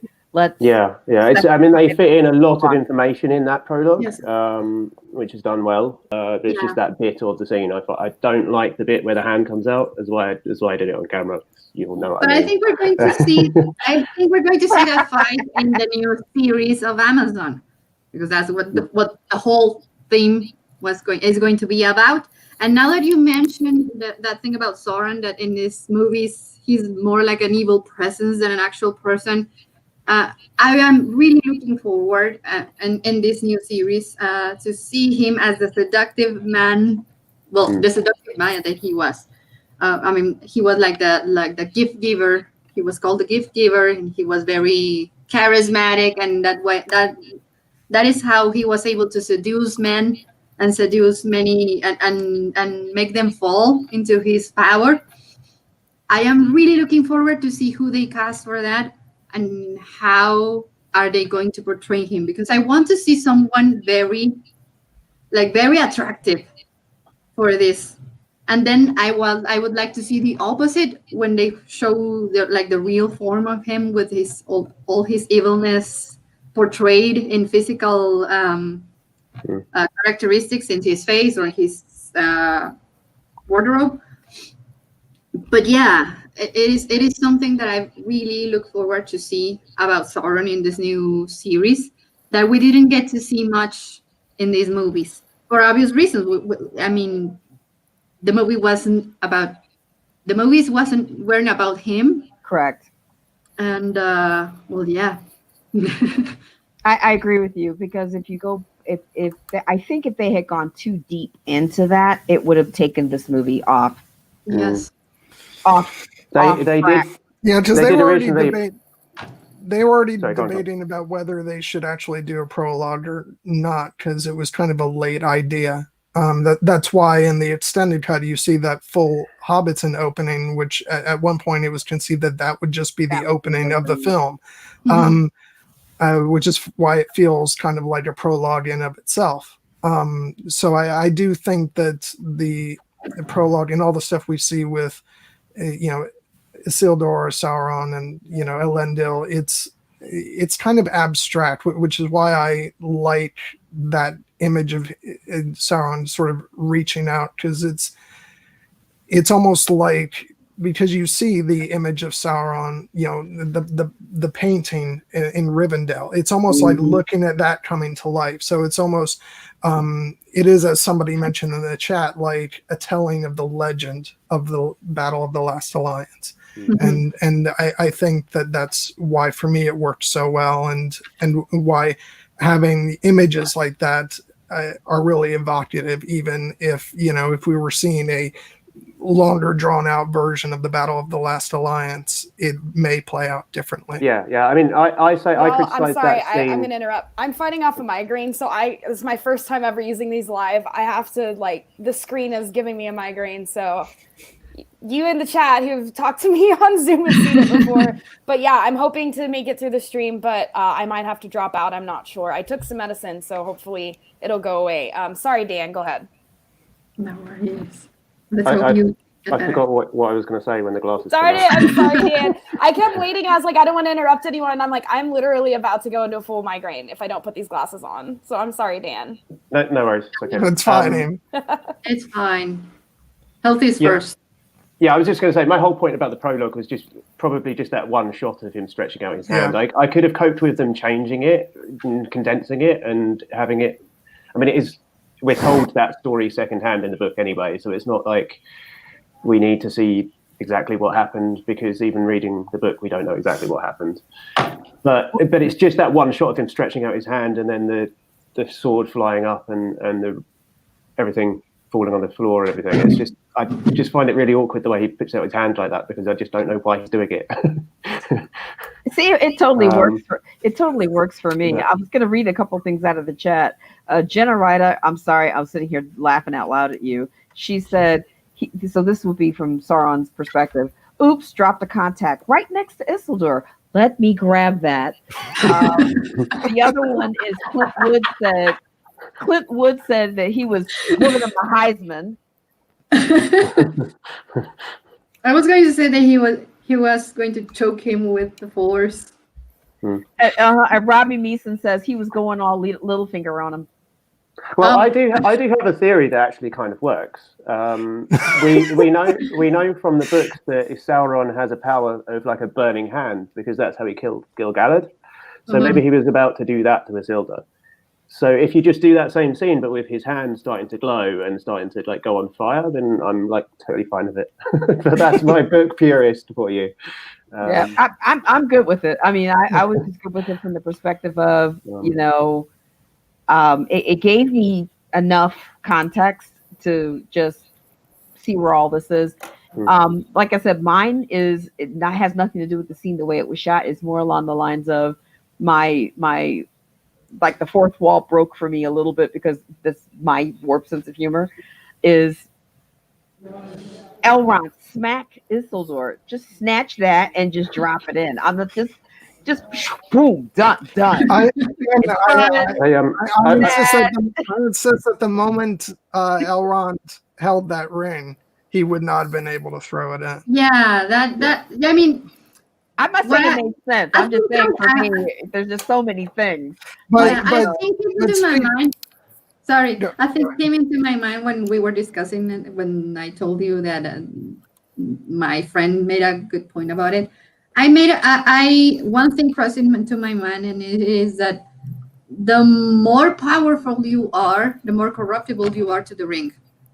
So that's why Elrond didn't even dare to touch it, didn't even dare to do something about it, because, like you said, the moment he would have touched that thing, it would have been terrible for him.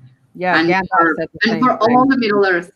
And that's why the hobbits were able to do that, because they are basically powerless beings compared to Mayas and elves that can actually do magic.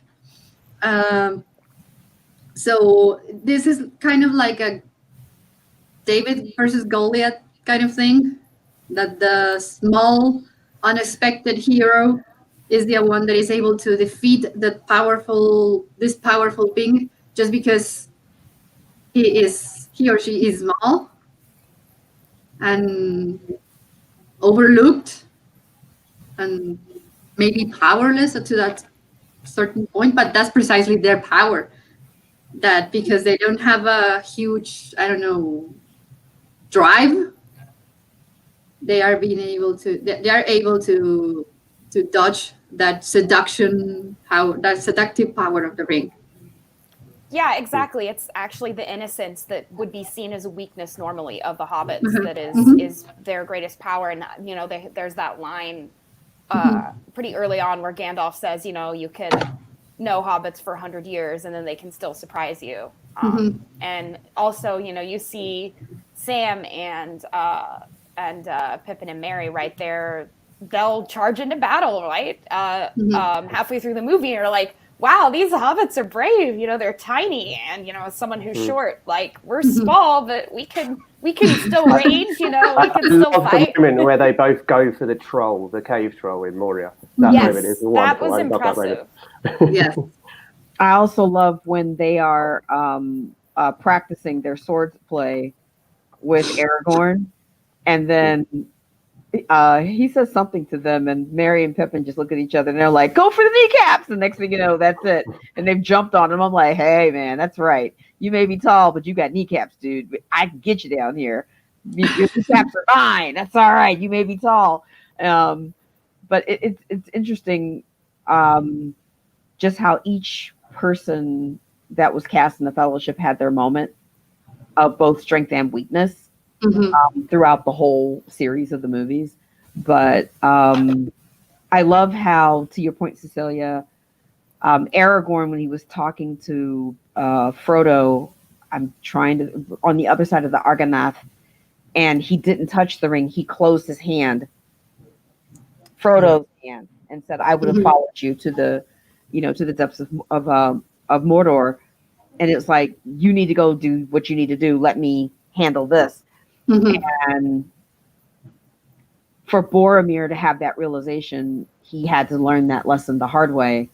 And that's why it was so powerful when he was like, I would have followed you, my brother, my captain, my king. I mean, that line right there just kills me, slays me dead.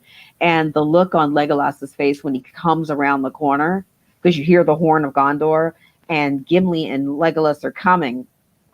And Aragorn he gets there, but man, Boromir is like, I am going to die, but damn it, I will get my honor back this day. So let's go for it. Let's rock. Let's roll. I love how each of them in their own ways have that moment and, have that opportunity to shine. The other thing I wanted to mention was, did anyone else notice there was this beautiful dichotomy, these two scenes that are bookended? One was removed, one is still there. One is in the Fellowship where Sam and Frodo are looking at the elves going back to the Undying Lands. They were walking through the forest, and the two of them are there side by side in awe, looking at the elves, because they've all only heard of the elves. I don't know if they've ever seen elves before they went on this quest.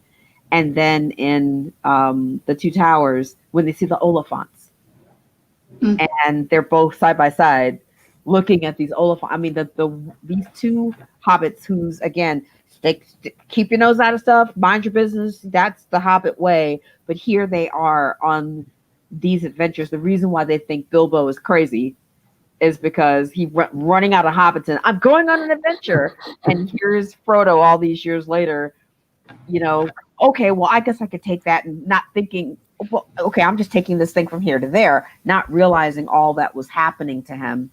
And in the Council of Elrond, it was interesting how Frodo felt the power of the Black Speech after Weathertop, because now he had a bit of that magic was within him in that wound.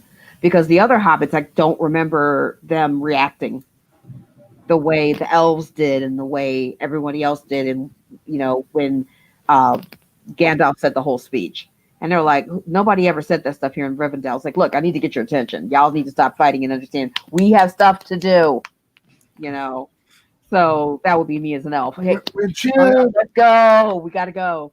Which I also want to point out, I really like how they had Legolas react in a lot of these moments, like when Gandalf says the Black Speech, and Legolas just kind of shuts his eyes, and this sort of the fear of that language, and also when the Balrog is showing up, and Legolas, who knows exactly what a Balrog is, it looks the most terrified. And it's like when the badass archer who can seemingly take everything on is stared stiff, then the audience is like, oh crap. Well, of course, if you've read the books, or if you've read the books as well as you and I have, at least, that Legolas's dad probably told him stories about Balrogs when he was growing up. So of course he's going to be terrified.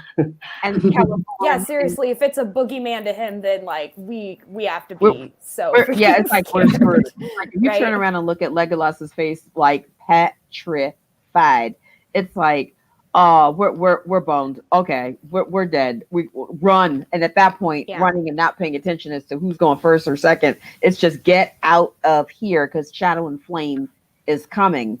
And just the look on Celeborn's face when Legolas tells him he was consumed by Shadow and Flame, and Celeborn knew, immediately.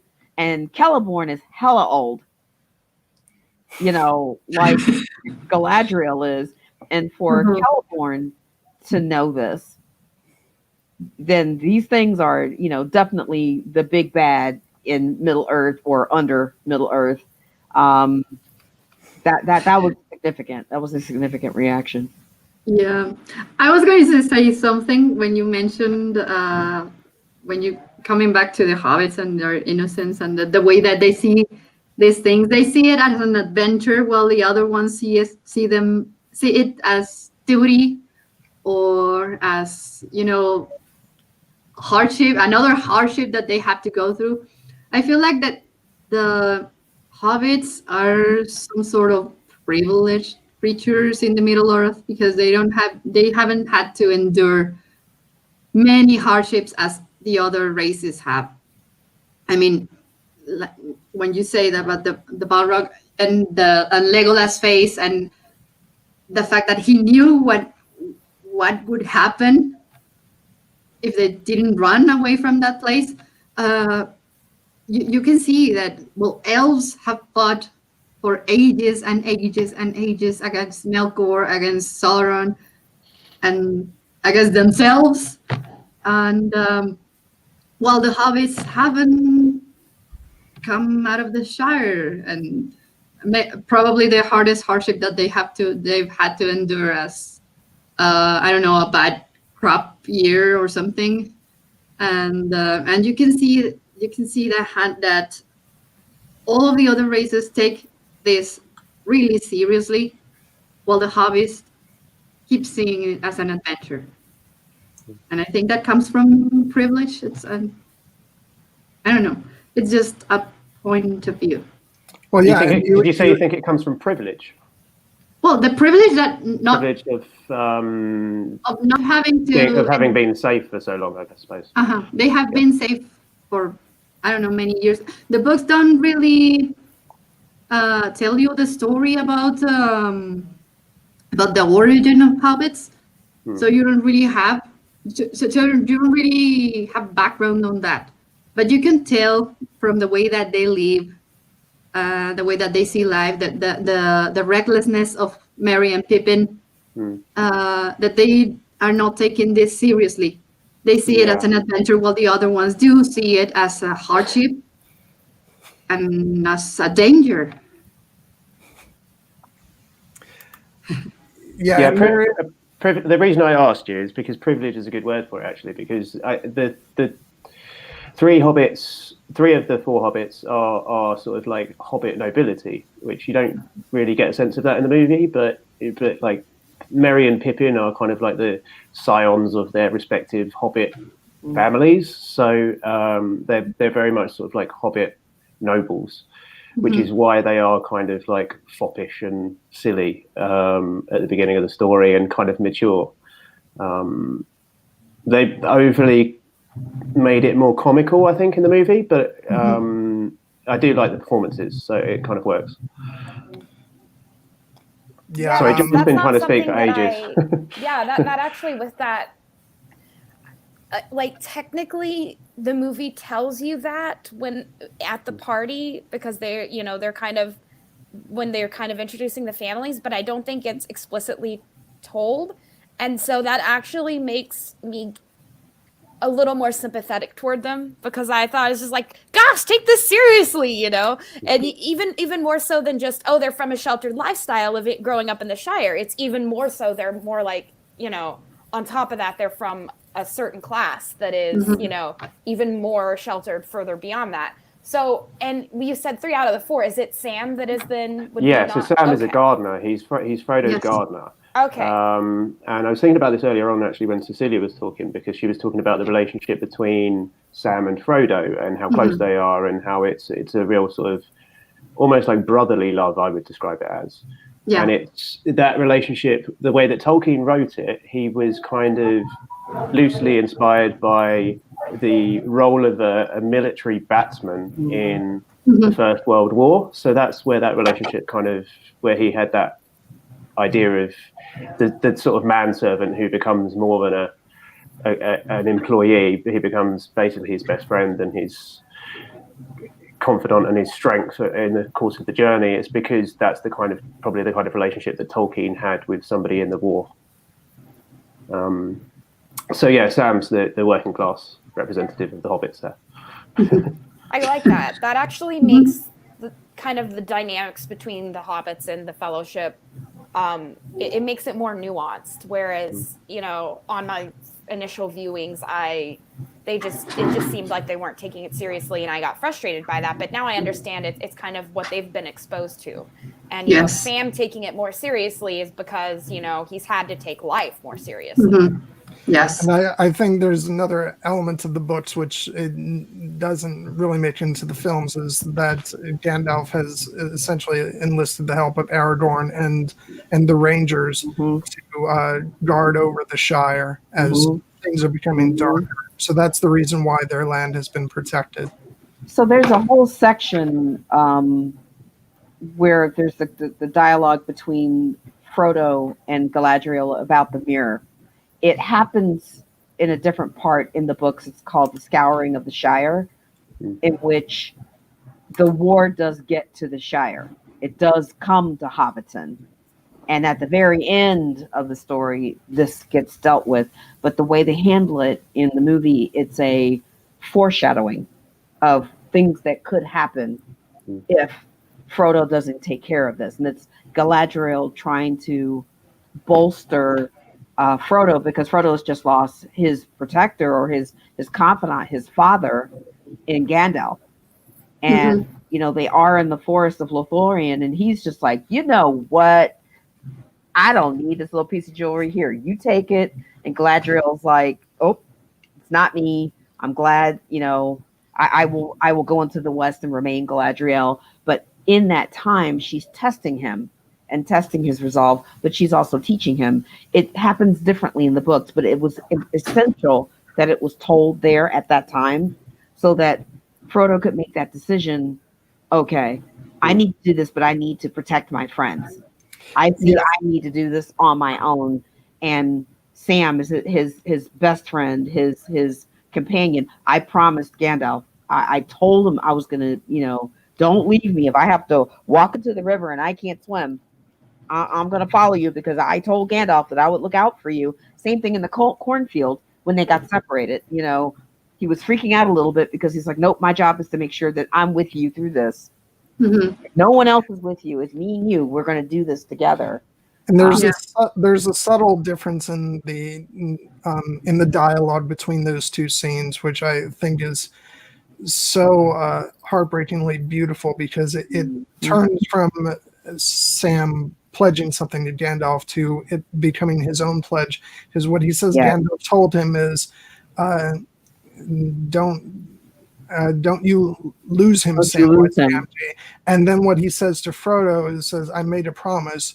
Don't you leave him, Samwise Gamgee, and I don't mean to. And it's a subtle difference, but it shows that he's going to stick by him through thick and thin, and it's just, again, Howard Shore's music during that scene and through that whole sequence leading up to the very end of the film. It's so beautiful, and I love that there's this tender moment. And we talked earlier about the friendship between Frodo and Sam. I think that it's an example of like pure friendship without, as Sean Astin puts, or I don't know if it was Sean Astin, one of the hobbits said that it's an example of friendship with basically no strings attached, that I'm here for you no matter what.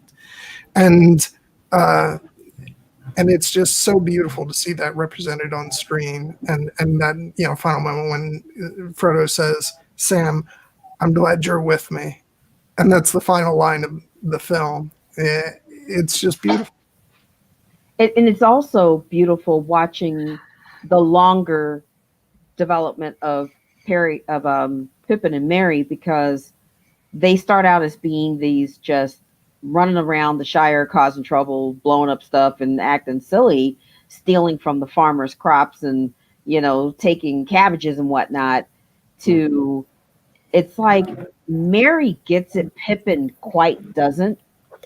And Merry, it's starting to resonate with Merry, and you see it as it goes through, but Pippin doesn't get it until the second book. Really doesn't get it until then, or until the second movie. It kind of happens a little bit differently, but it's awesome watching the growth and the maturity of probably what happened to Tolkien in World War I. There were kids that went to war in those foxholes and in those trenches that they had to dig that were filling with water with their dead friends. The horror of that, and him putting that aspect of his personality into Merry and Pippin, because they had to grow the heck up. There was no more time for being little kids or being ignorant or being silly. You were now thrust in the midst of the war for the whole planet, and you needed to get into it. And once you get into the second movie, when you're dealing with the Ents, that whole sequence between that relationship when the fellowship breaks, it's just that now they all need to go on their own journeys because each one is now important to getting this mission done. So if we all now have to go do our own separate things, I love that line, let's go hunt some orc, because there's Legolas, but we have to, and he's like, nope. Frodo's on his own now. He's good. and they're looking at Aragorn like, but they're like, nope, we can't abandon Merry and Pippin. We got to get them. They're going to be fine. We need to do this, because Aragorn had that conversation with Frodo. I just thought that whole dynamic was just perfect, and it was all set up by Gandalf when he sat there and looked at them and knew, I have to leave you now. Fly, you fools, because you got to keep going no matter what. Yeah. I love that moment with Aragorn, Legolas, and Gimli at the end, because there's something that the movie has to do, which the book doesn't, because technically the book, it's one long book. It's just, the changeover from, Fellowship to Two Towers is just the difference of moving on to the next chapter in the story. But Fellowship of the Ring has to have this emotional climax, so that you're coming off of the death of Boromir, which is technically that plays out in the opening chapter of the Two Towers.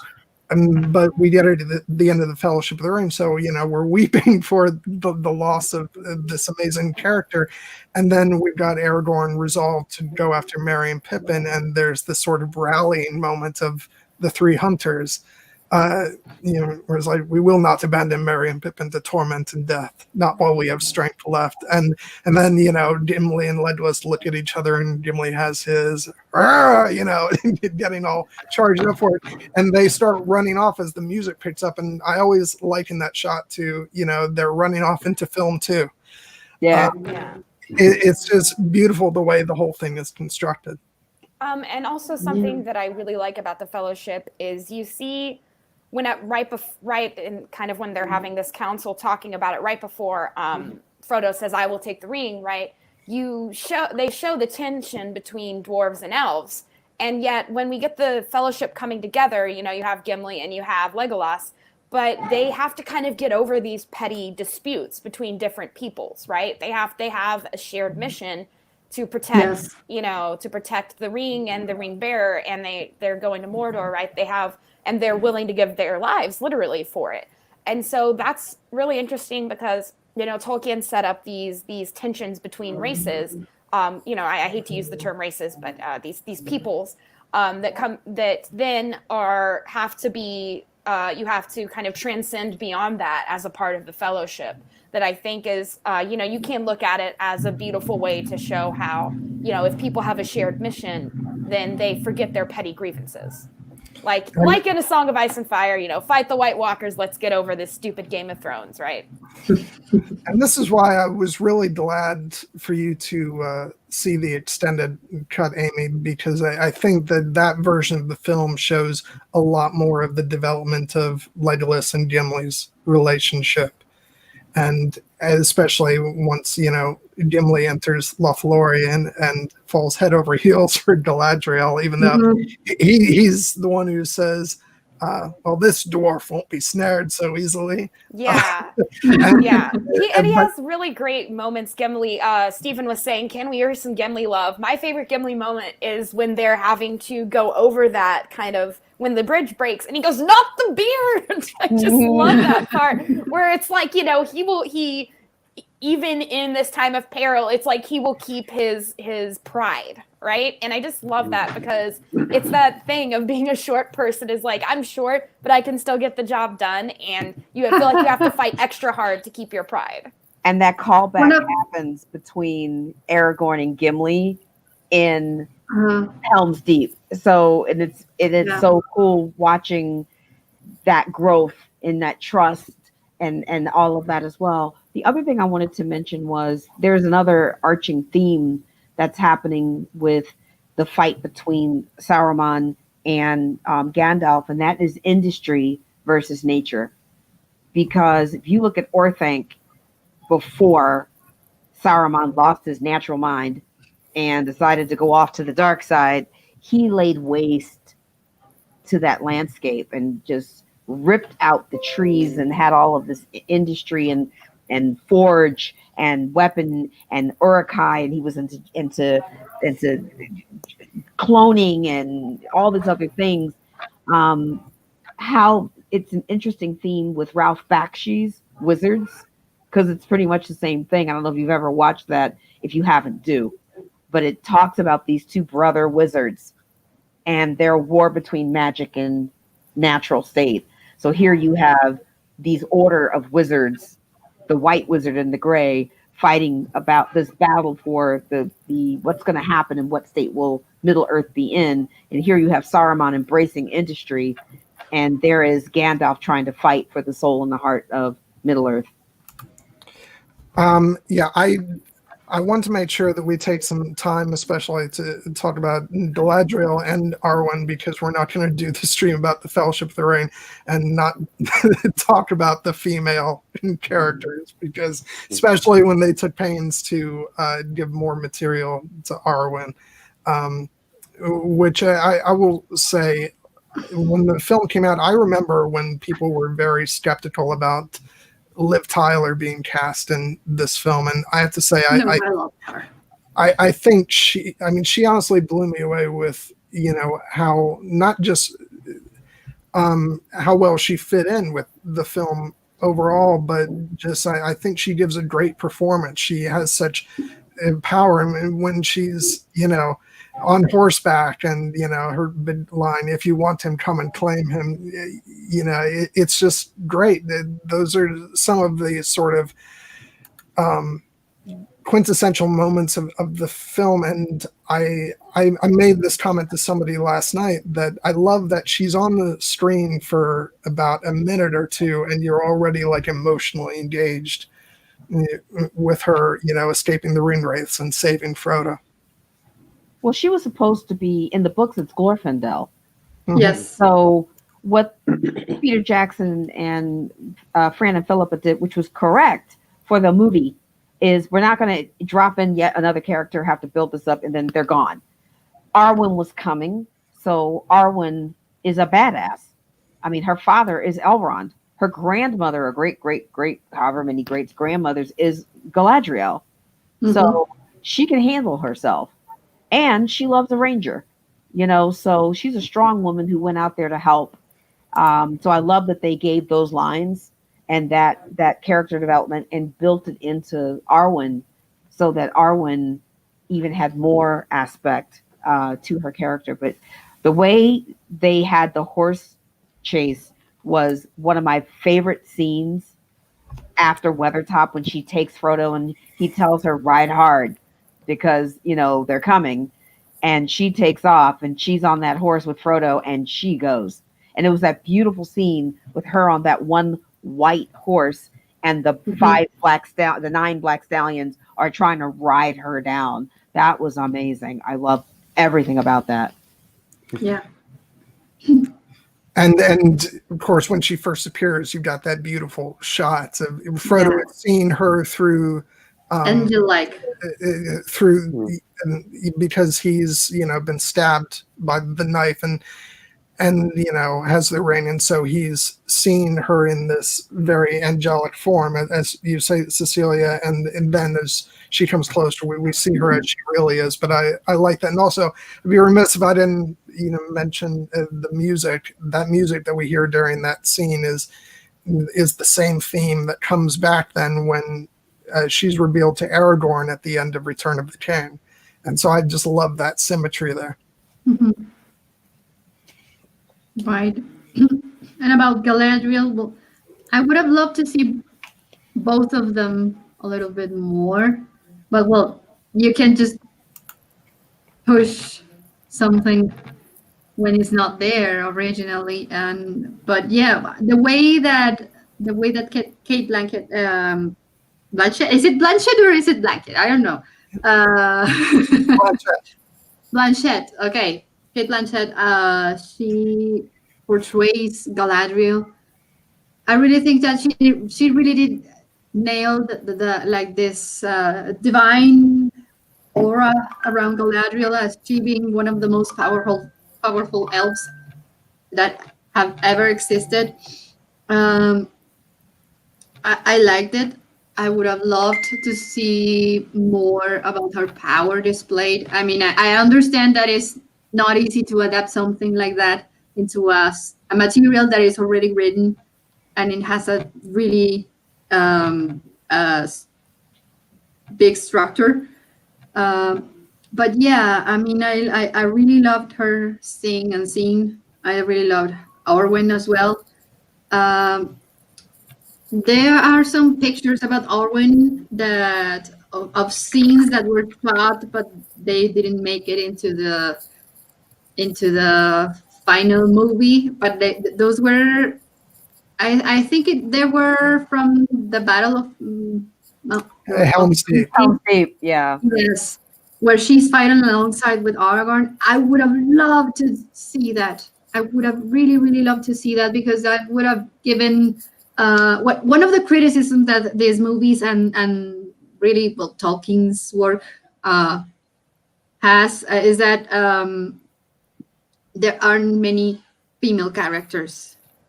And well, I understand why. Well, these were books that were written in the 30s. Yeah. In the 30s. I mean, and also they're a callback to like medieval Yes. heroic like romance, so they're not going to have that many women in them.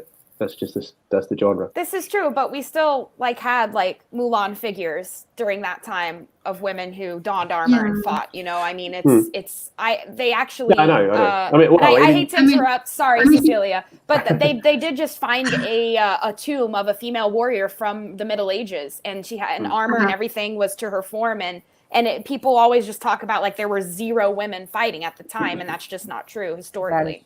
Exactly.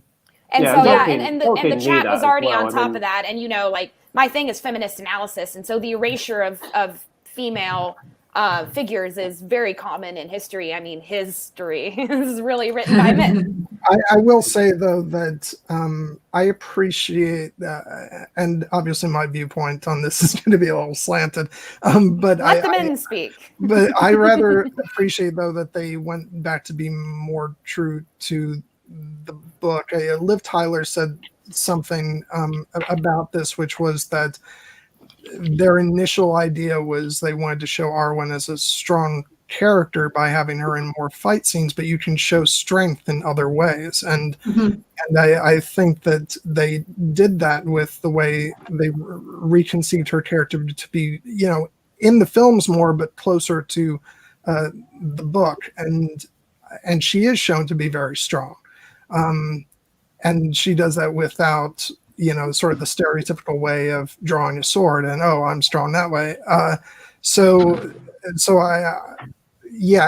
kind of that tough place between, you know, whether to give her more material to kind of update the story but also that, you know, the part of me that's the fan that wants it to be closer to the story that's in the book and the way the characters.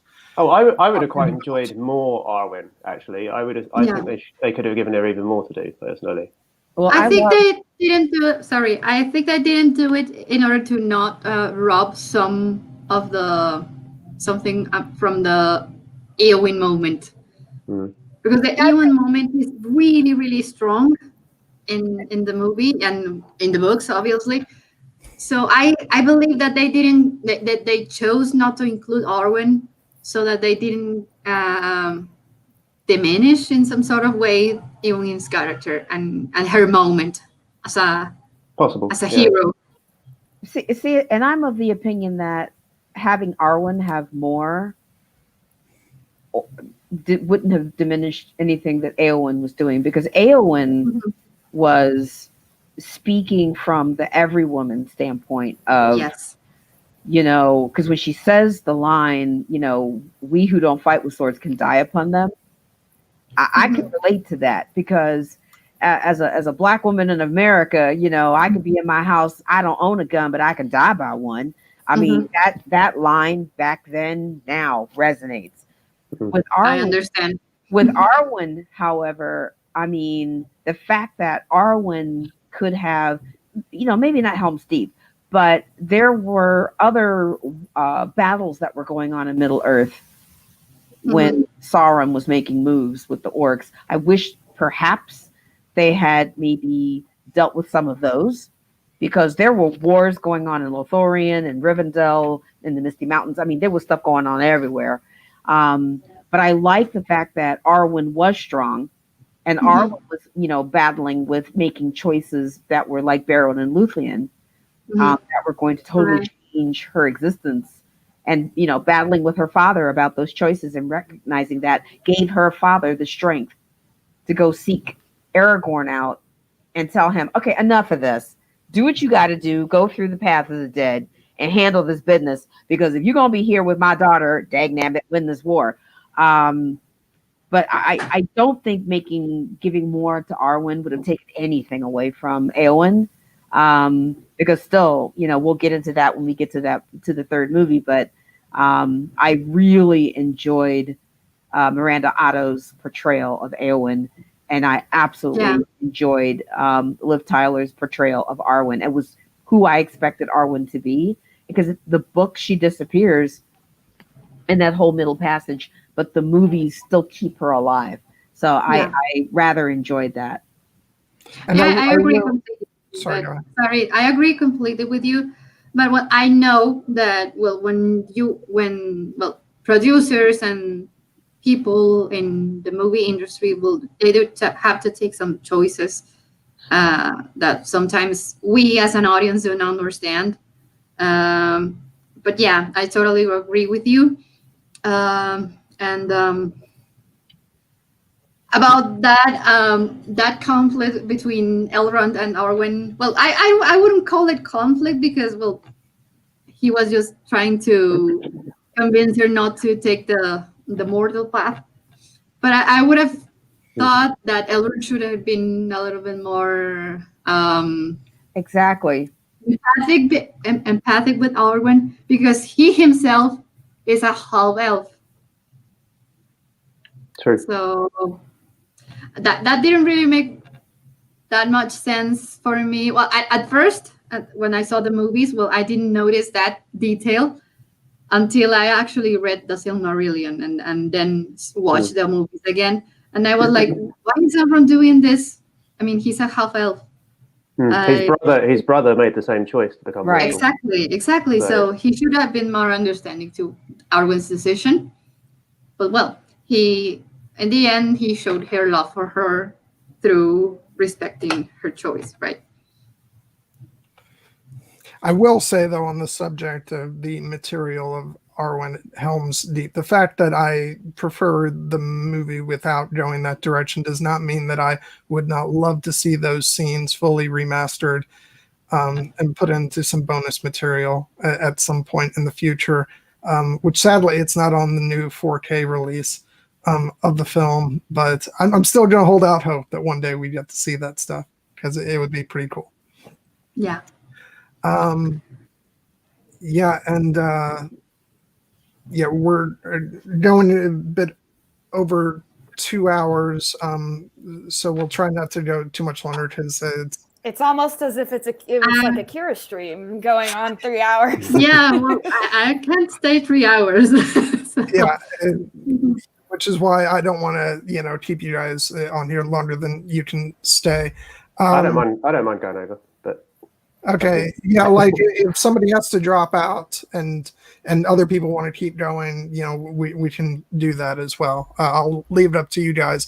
I will say, since we've been talking about the elves, I just have to mention how absolutely gorgeous Rivendell is. Yes. Actually a bit different from how I imagined it in the books, because my conception of Rivendell from reading The Hobbit was sort of the smaller, it's called the last homely house. It feels like it's an inn almost. It's the house of Elrond, isn't it? It's not. Yeah. It's not the city of Elrond, isn't it? Really, in the. Yeah, in the Lord of the Rings, even in the book, it does feel more expansive, but they really sort of took advantage of that in the film. And, it's hard to argue, even if my original idea of Rivendell was different. It's absolutely gorgeous, and it's iconic now. And the sets were indoor, outdoor, so it still had that, that feeling, even with where some of the vistas were matte paintings. When you were on that set, it had that indoor, outdoor look. And if we're also speaking of that, just the design team, the set decoration, the people who lost their fingerprints making chainmail, the armorers, the armor, how the armor was telling a story of the different ages of Middle Earth.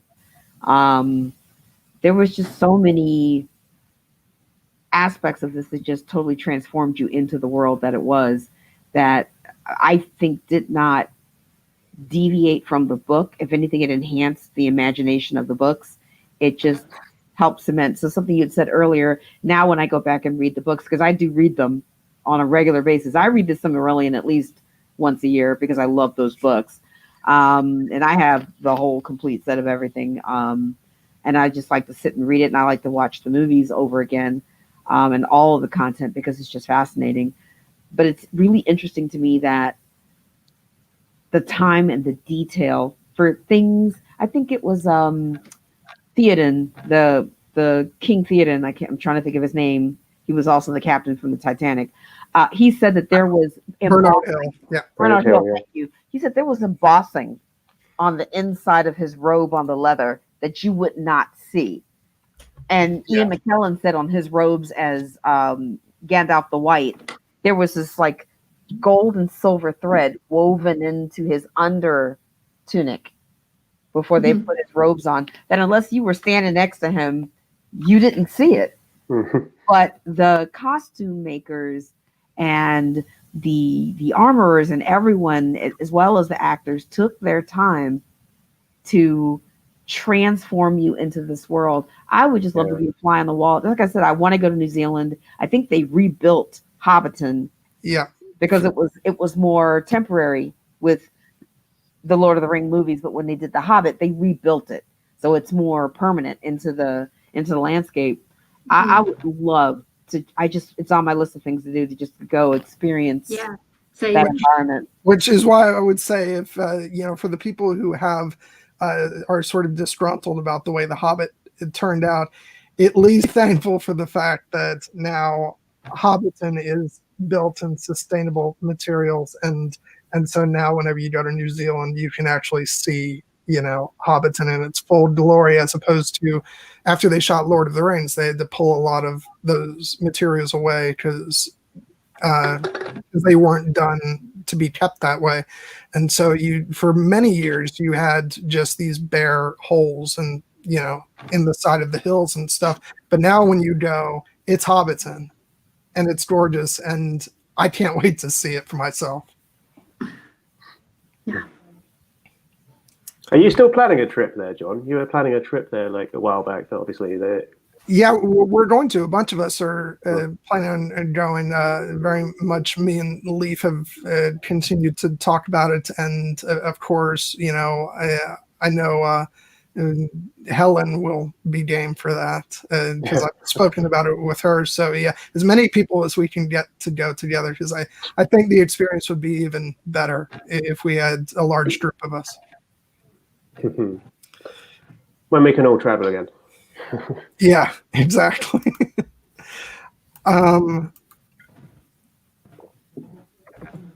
So I'm trying to think of specific moments because there's so much in this film and we've covered broadly about it all. I really do love how the Council of Elrond scene is pulled off, because in the book that is it's a lot.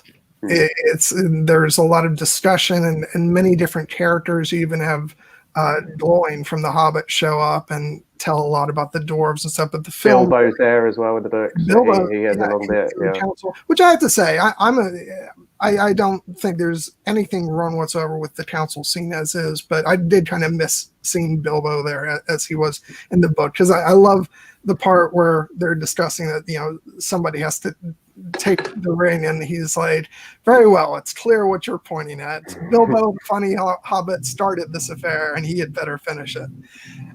And then Gandalf's like, no, settle down.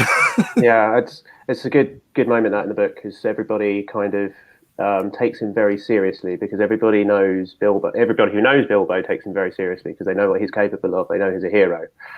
But then Boromir sort of laughs and stifles a kind of smirk, and then he looks around and everybody's like gravely, kind of respectfully saying, "No, Bilbo, your time is gone." And Boromir just doesn't get it.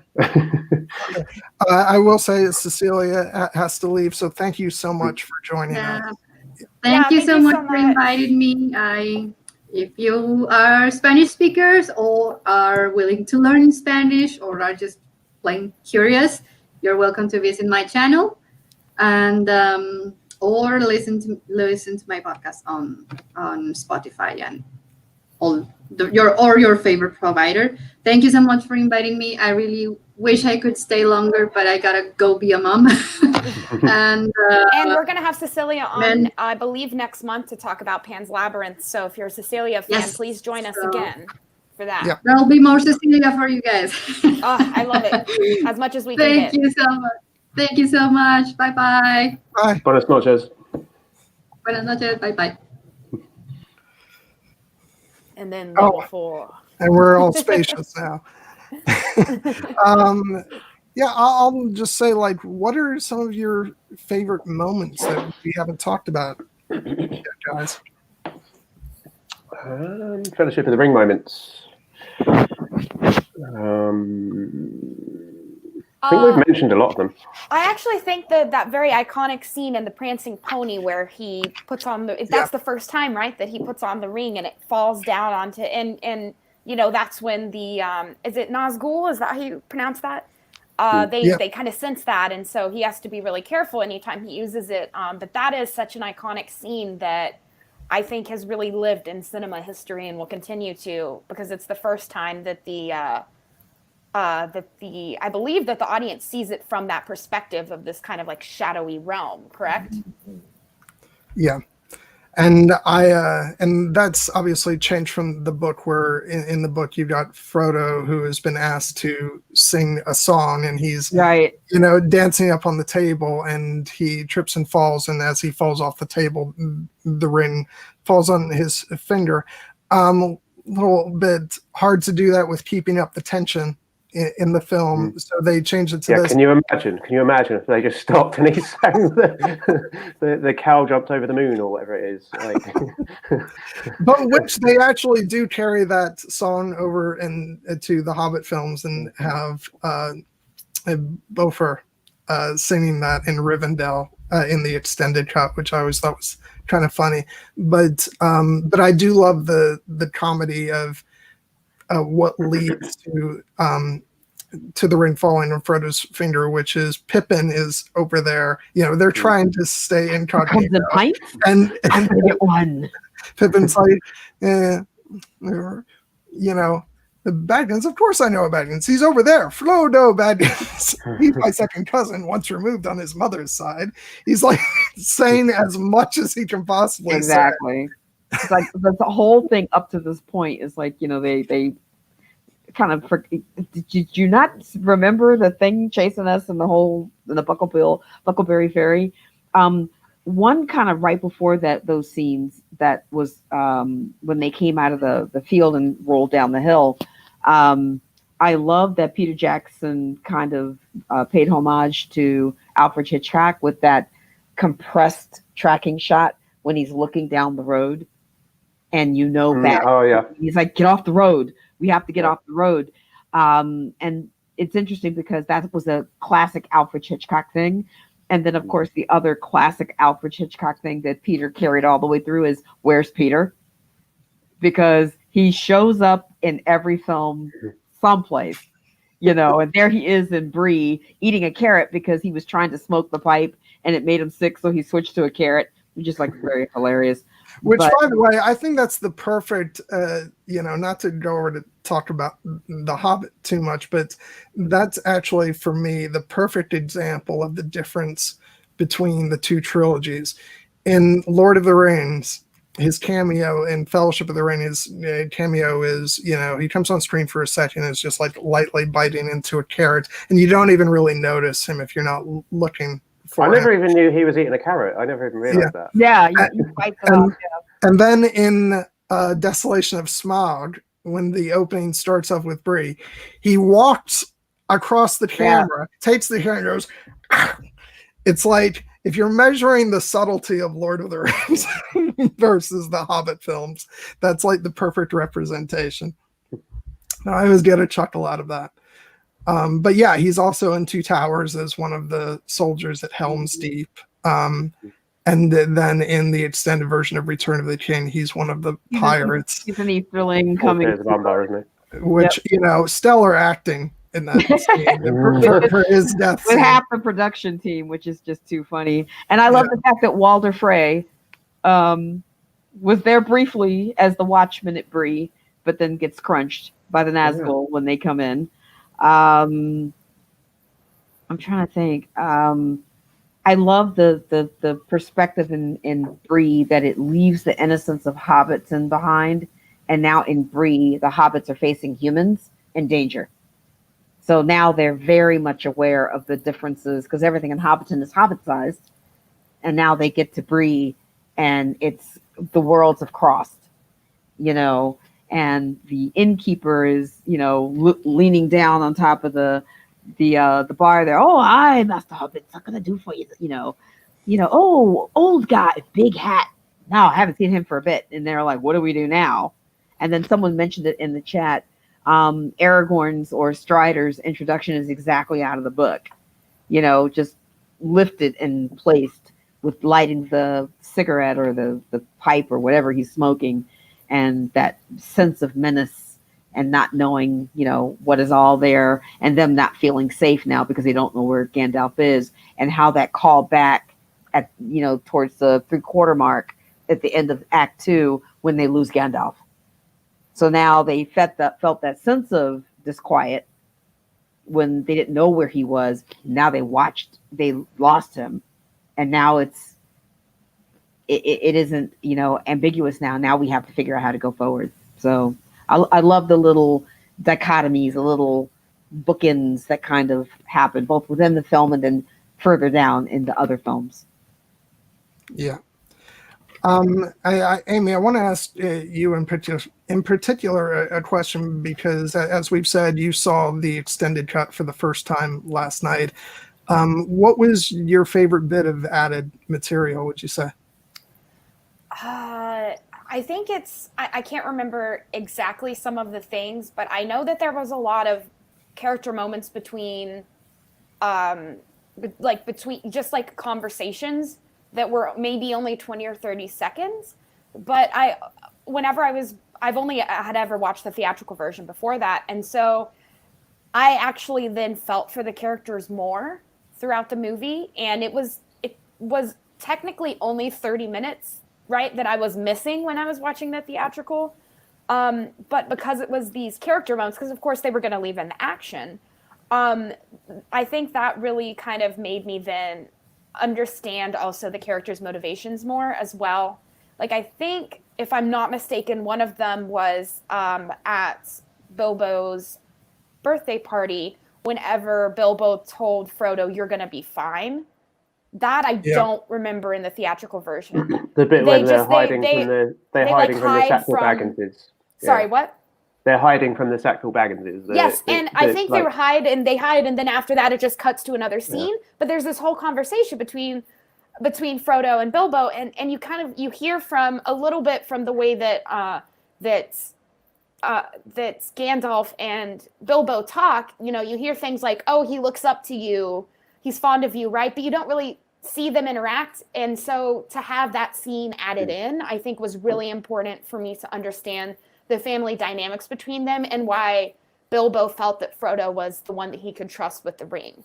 And so I think that was a really important scene. And it also, you see the look on Bilbo's face, when he says, "I'm sorry for this." And Frodo's like, "Why are you apologizing?" Right? He doesn't understand. And so then to see Frodo having to go through this really difficult journey with the ring, it kind of, then you think it harkens back to how, Bilbo had such a sad look on his face, knowing that he was really putting his nephew in danger by entrusting him with this ring. But at the same time, there's kind of a sense of destiny at the same time, right? And Bilbo was someone who had that destiny, and then Frodo, it's kind of passing on that fate. And, just there's that idea of, and I think Galadriel's the one that says it, to be the ring bearer is to be alone, correct?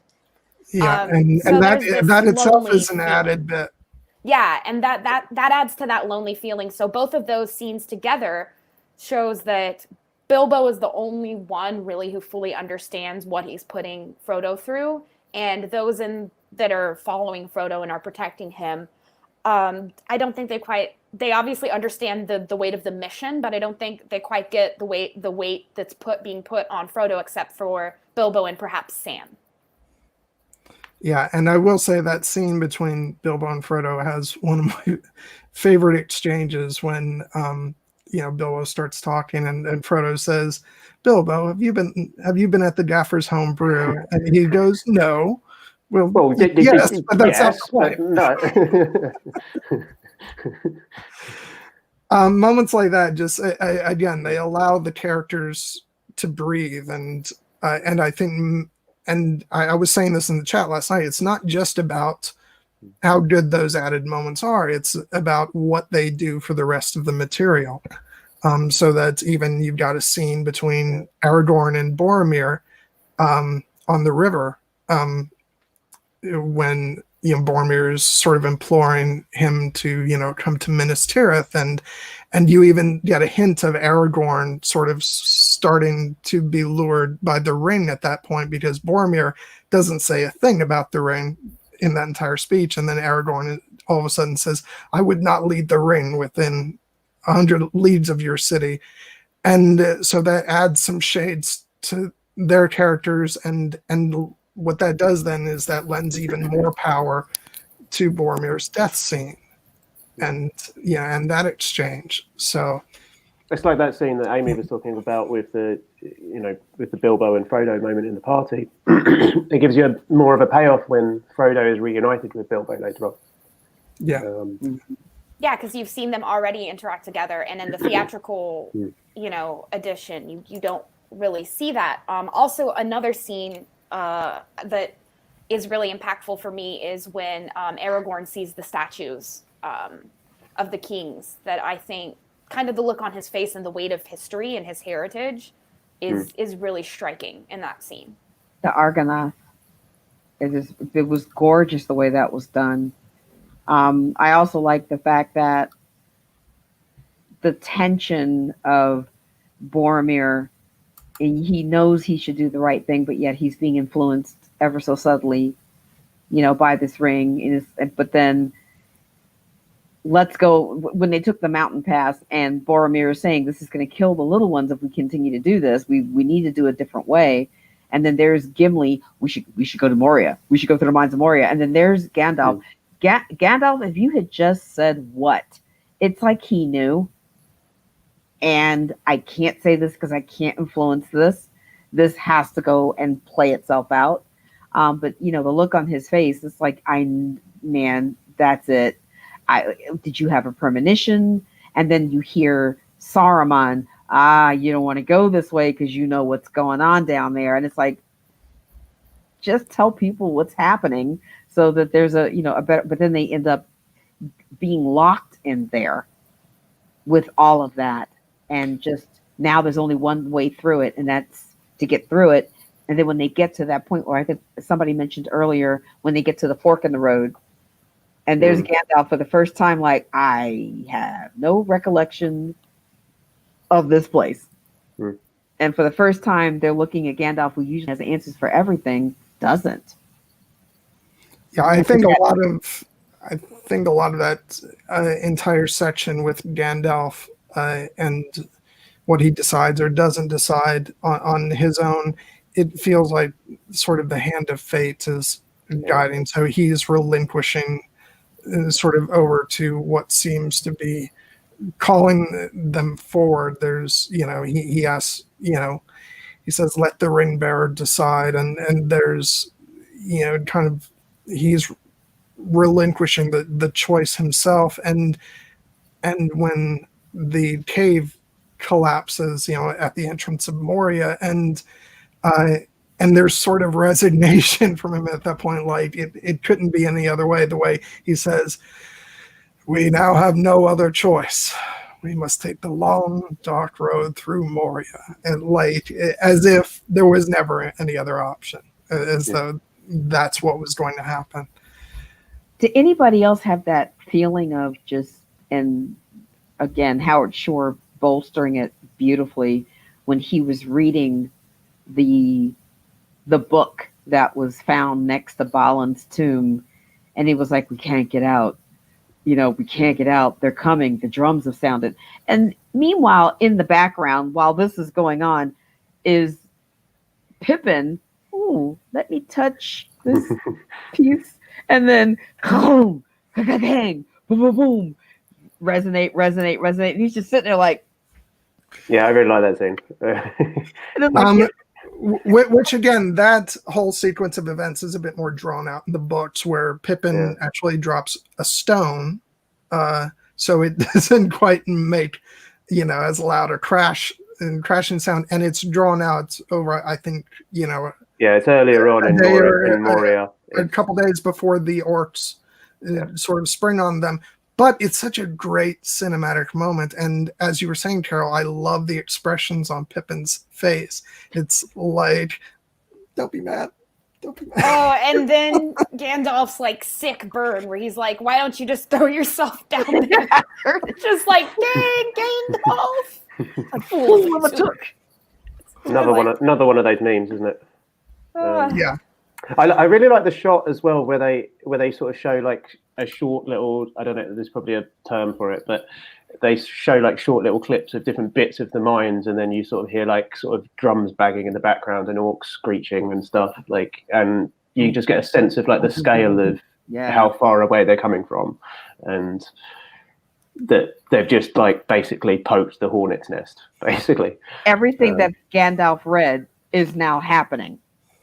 Because it was, and it was interesting because I think it's in the book when it starts, then all of a sudden we can't get out. It's like everything that was written in the book before it trailed off, they're experiencing it. I mean, it just was just this ratchet. And then Boromir's expression, they have a cave troll. Like, of course. What else? Great. What else are you going to throw at us? Which, again, like Sean Bean, the master of delivery, because just the way he says that so matter-of-factly, it's as you said, Carole, it's like, oh, what else can go wrong? Sure, why not? And then there's poor Gimli standing on top of his cousin's tomb. I'm like, dude, get down. It's like, dude, get down. Oh God! And I just remembered there's a funny bit on the behind the scenes documentaries that whenever I think of Gimli, I just am always thinking of it's that the hobbits were always kind of screwing with John Rhys Davies, who plays Gimli, and they were always like, when he was around, I think it was Dominic Monaghan who said he would always say, "Indy, they're digging in the wrong place." We're digging in the wrong place. Because again, another person who has, quadrilogy, because he was in Indiana Jones, and John Rhys Davies is just this amazing, amazing actor. And I love how they didn't have to do anything for scale because John Rhys Davies is huge. He's like this tall, big, huge guy. Yeah, and so they didn't have to scale anything because the guys, the hobbits standing next to John Rhys Davies, the scale worked with just their natural heights when it was just them in a scene. So it was just really kind of cute. Of course, it is funny whenever then Gimli is sharing scenes with Legolas and Aragorn. You can clearly tell that it's the scale double, but that just adds to the charm for me. But yeah, as far as the hobbits go, he's perfectly in proportion. Yeah, let alone when he's on a horse. Like when he's on a horse, you can definitely tell it's not him, can't you? Yeah. Yeah, but on the whole, I love the way that they did everything, especially with this film. I think because they didn't have quite as much on their plate from a visual effects perspective. I think all the scale effects worked beautifully in this film. The stuff with Gandalf and Bilbo in Bag End, and even at the Council of Elrond and stuff. You started to be able to see the seams of that a little bit in the later two films because, I mean, from a visual perspective, those films are just, a whole nother world as far as the things they had to do. So it's understandable that not everything was probably fine-tuned as much. But I think in this film, it was really important that they made you believe in the size of each of the characters. And it was old school done. I mean, with forced perspective and building two sets and scaling, everything from, okay, if Gandalf's holding it, it's regular size of, Bilbo. And I especially loved the interaction between the Ians. I did not know they had never worked on anything together before, that this movie was the first time that Ian Holm and Ian McKellen worked together. And then it was interesting with that dynamic of them watching Gandalf work with Frodo. Because if you think about it in terms of, it was Gandalf's fault that he showed up with the gang of 13.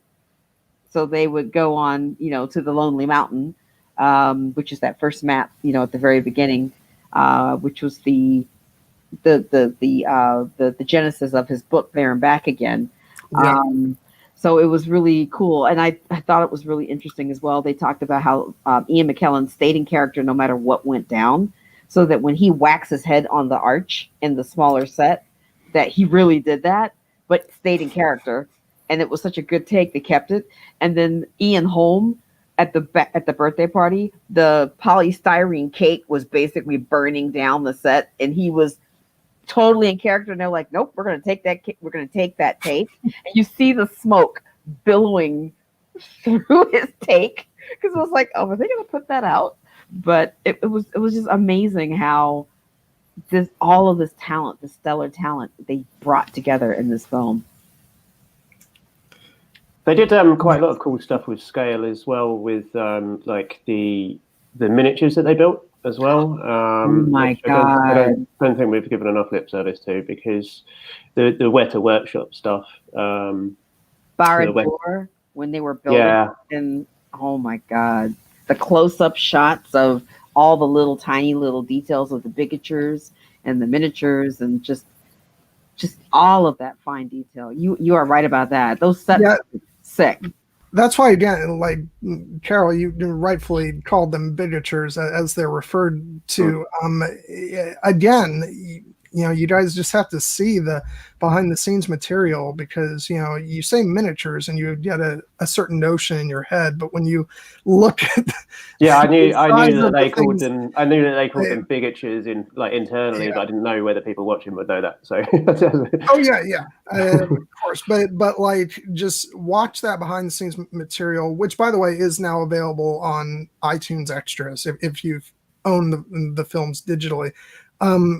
But these miniatures are enormous, just so they could film them up close and get a lot of great detail.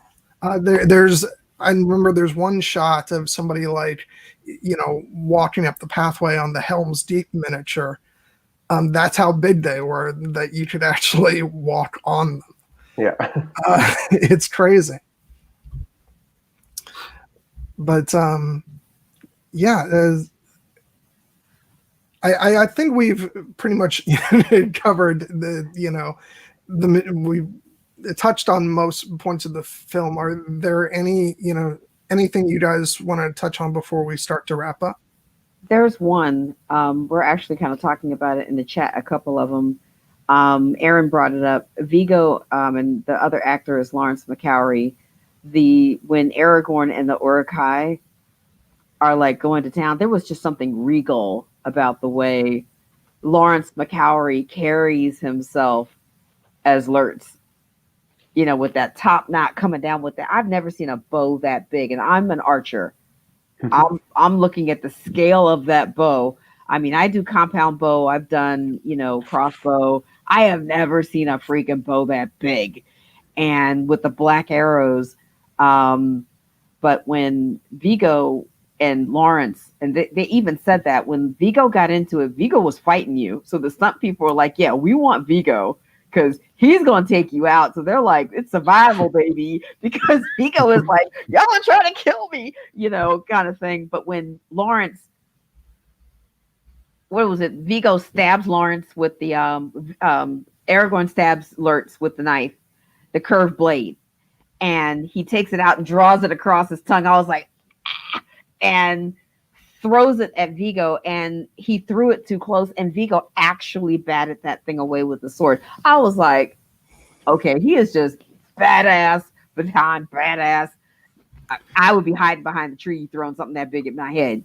But I mean, just that whole fight sequence when it was so fast, it sped up and it sped up, and they didn't undercrank it to make it look fast. They were actually fighting like that. So just those fight sequences, those sword sequences, just the pain of Merry and Pippin being carried away, and Boromir watching that, knowing that he had done everything that he could do to try to save them, and looking into the face of Lurtz like, I will not look down. If you're going to take my life, I'm going to watch you do it. And there's Lurtz like, oh yeah, okay, now let's go. And then here comes Aragorn. And just that pain of watching Merry and Pippin just being carried away. It was just, that broke my heart right there. Broke my heart. And, you know, from a sort of story development perspective, that's kind of almost cruel to the audience at that point, because when Aragorn comes in for the rescue, you're like, did he save him? Is there still a chance that Boromir is going to be okay? But no, it's too late, and you get to, you know, watch him die, and then you have that whole beautiful exchange between the two of them. And, you know, we've said about, you know, that line, my brother, my captain, my king, but it's really that whole scene and the way that, you know, when Boromir is kind of, you know, has his arm up on, you know, Aragorn, and he's like, forgive me, I did not see, I have failed you all. And there's just, it's so emotional. It's every time I saw that scene in the theater, I wept like a baby. And Aragorn telling him he regained his honor. So, you know, it was just to be able to give somebody that that peace, you know. Yeah.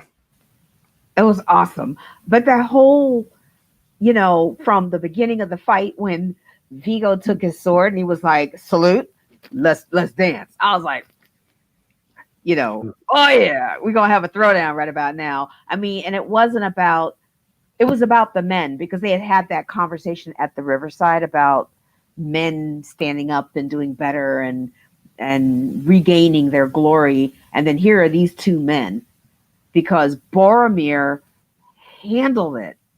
I've got a tree trunk sticking out of my chest, but okay, what else you got? Because I got to protect these two hobbits.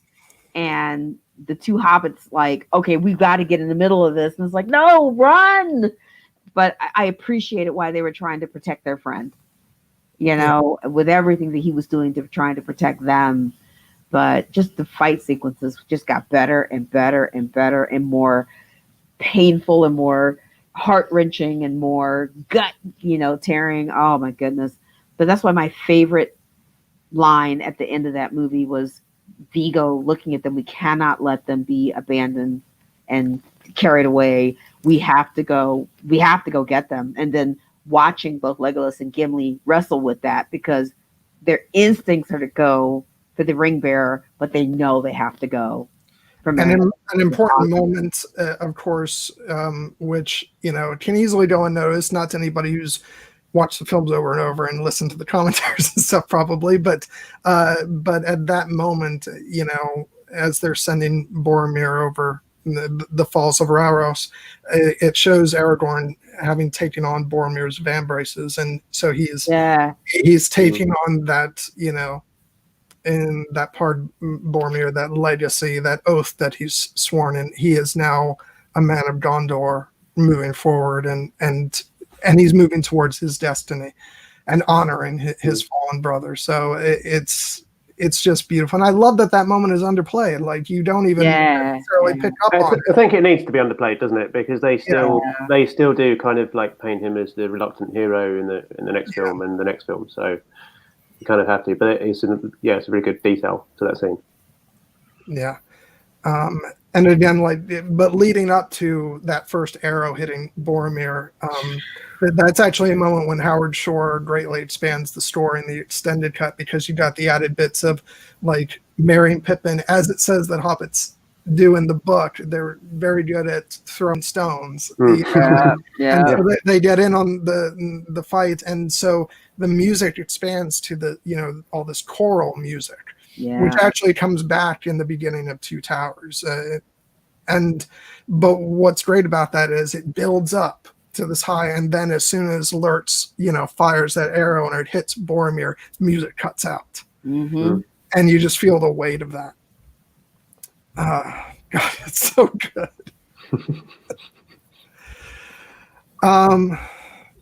Yeah, so we're wrapping up.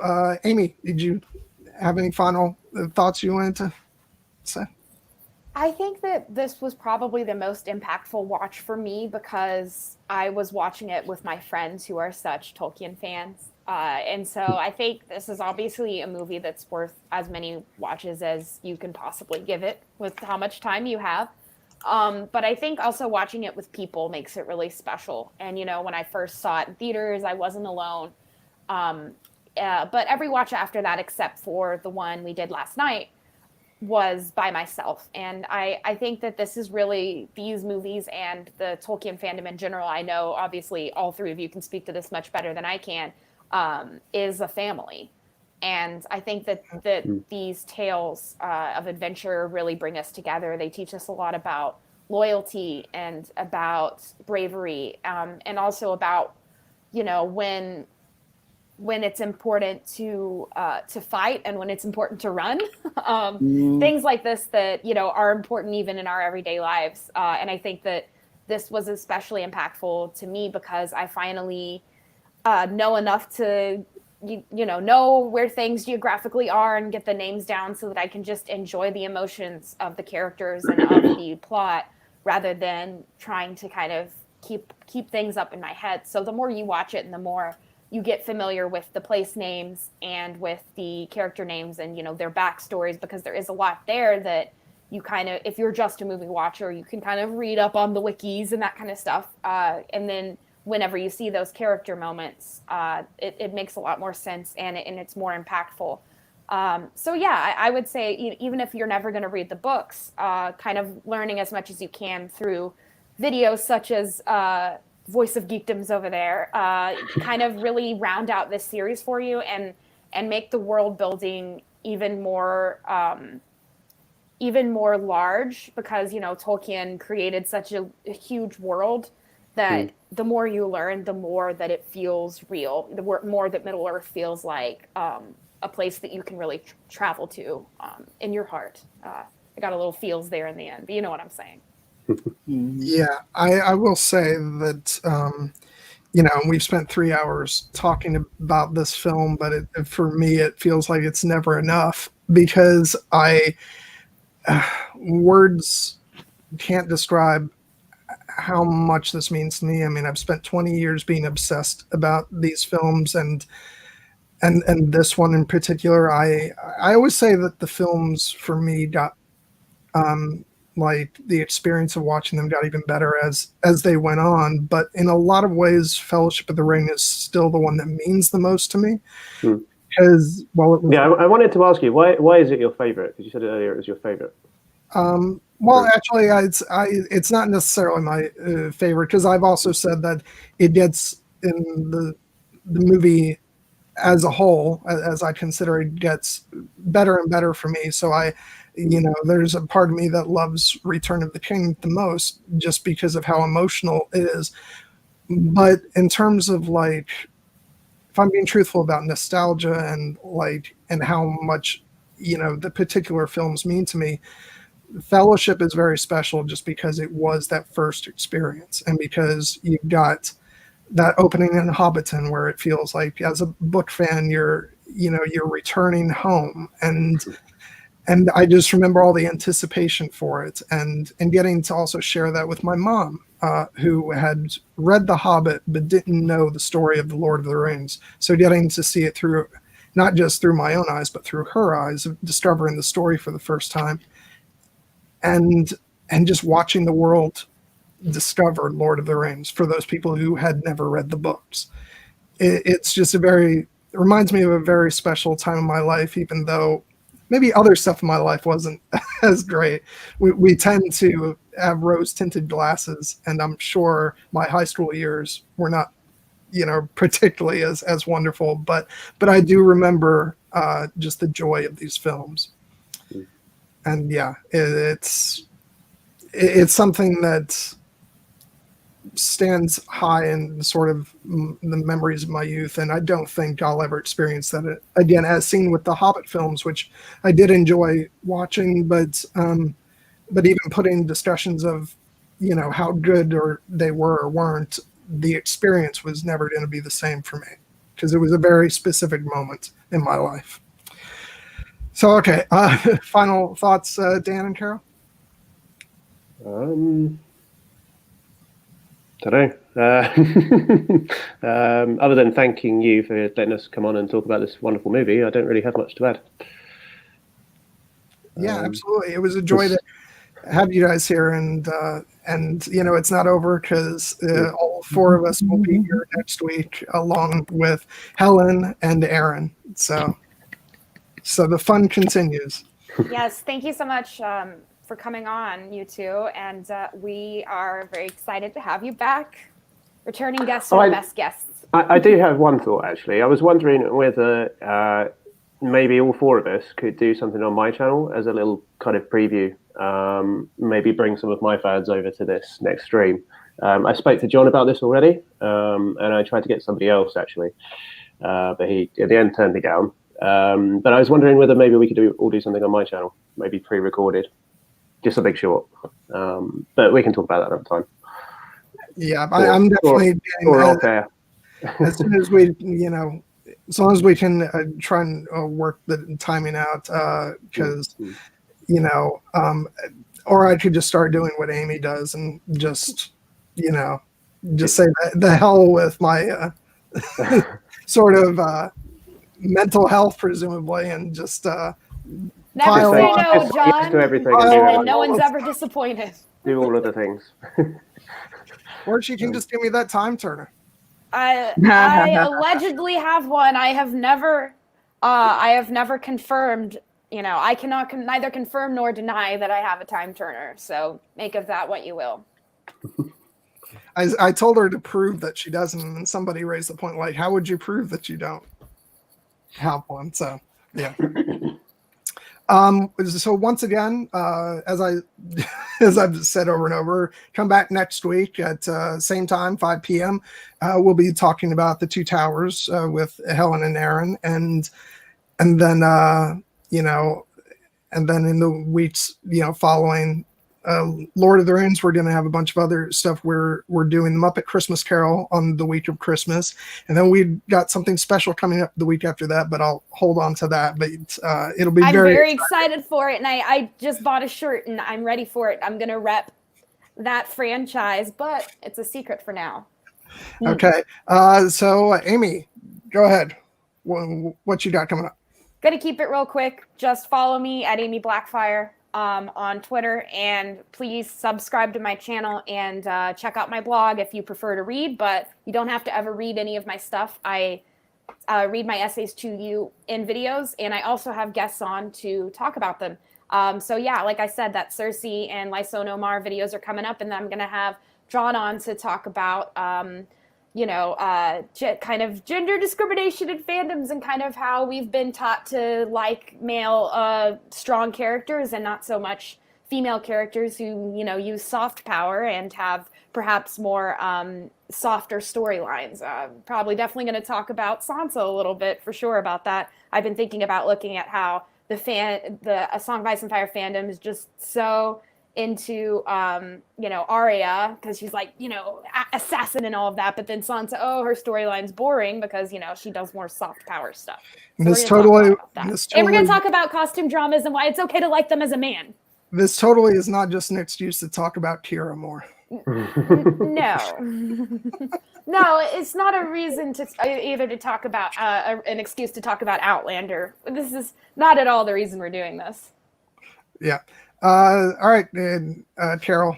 Gender discrimination. I'm sorry. Apparently, I said gender discrimination. Whatever. I'm still fighting a migraine right now, guys. Please give me a frickin' break. Thank you. I can't with you guys. I'm having a headache. I think you need to put the glasses back on. For the end of the video, I wanted to look cute. What can I say? So once again, Carole, what do you got coming up? Again, I'm working on this social and racial equity program in Pivot the New Normal. We are coming up on the final weeks of a 12-week program. We've been doing this in summer, and we're wrapping up the last month of this. Hopefully, we will get all of this edited, and I'll be able to provide you links so you can kind of see some of the work that we've been doing. Very proud of it. And Dan, obviously, we know you just mentioned one of the things that you're putting together, but say once again some of the other stuff you got going on. Silmarillion series. So I'm on chapter 10 of the Silmarillion at the moment, going through it chapter by chapter and breaking it down and explaining themes and explaining how to remember all the names of all the different elves that have all got the same name. I'm starting to do more long-form content as well, so I'm starting to have guests on to talk about different subjects, Tolkien, other things now and again as well. I've just had Helen on to talk about Galadriel. And also, I don't know if I should say or not, but yeah, I'll say it. I'm going to have a guest on. Helen and I are interviewing a major guest next week, who is somebody who's a person of interest in the Tolkien fandom, which is quite exciting. It's kind of going to be like my Doug Adams moment. Nice. So I'm looking forward to that. But I don't want to say who it is because I haven't filmed it yet, in case it doesn't happen. But that's exciting. And yeah. Oh, and one thing I did forget to plug earlier as well is I'm going to be on Unspun Yarn with Nessie next week, talking about Monty Python and the Holy Grail, which is going to be awesome. Oh my God, me! Which, by the way, I haven't said already, but obviously, I think most of you know, I also co-host with Stephen and Nessie on Here Be Dragons. So please give us a follow over there.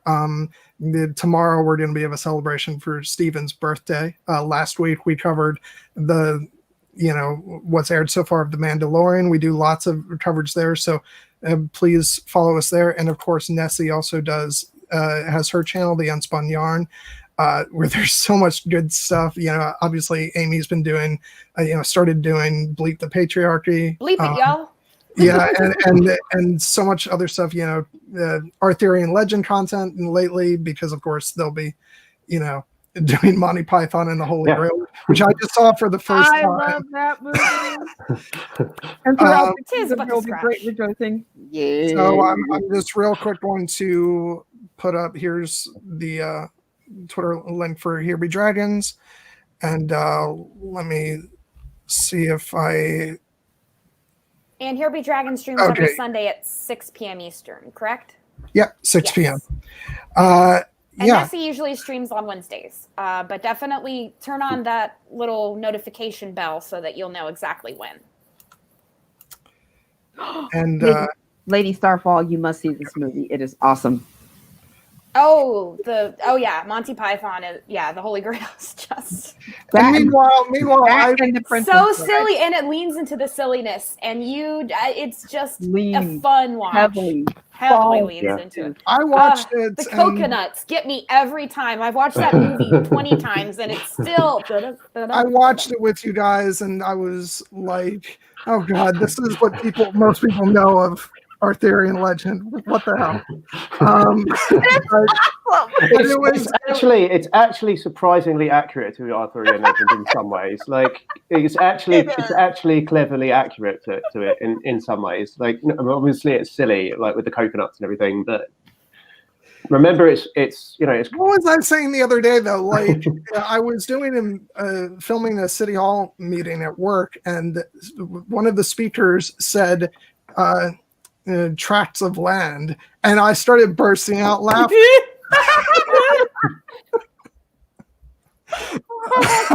And she's got big tracts of land, and I think it's also the She hand gestures the kiss. So yes, please, Unspun Yarn. Nessie and Dan are going to talk about the Holy Grail. Please check that out. We had a great watch party with that in the Here Be Dragon Slack. It's a shame I missed that. Two final things. One, I really want to thank all the viewers that are watching, because I've noticed that, first of all, I've had more viewers than usual. And you guys have been watching consistently throughout all 3 hours. So that speaks, I think that speaks largely to how great these movies are. Because, if you're anything like me, I know you just want to, immerse yourselves as much as possible in Lord of the Rings. But thank you for staying all the way through. And also, I want to mention, if there's anybody watching who has not seen it, I want to once again mention my Doug Adams interview. He wrote the book, The Music of the Lord of the Rings films. He's worked with Howard Shore, like during the production of the films, in chronicling, the development of the music and all that. We had a fantastic discussion about Howard Shore's score. So please check that video out. I was extremely happy with it. It's, the most fun I can really ever remember having, because it, as well as being a great discussion, it fulfilled some, some dreams of mine to actually get to talk with somebody who's connected to that world. So yeah, check that out. And of course, bears mentioning again that actually got the notice of Sir Ian McKellen. So I was very excited about that. So and come back next week for a discussion on the Two Towers. So thank you once again, Dan and Carole, for joining us, and can't wait to have you back next week. Thank you for having me. Thanks, man. And so I hope you all have a wonderful evening, and we'll see you later. Bye.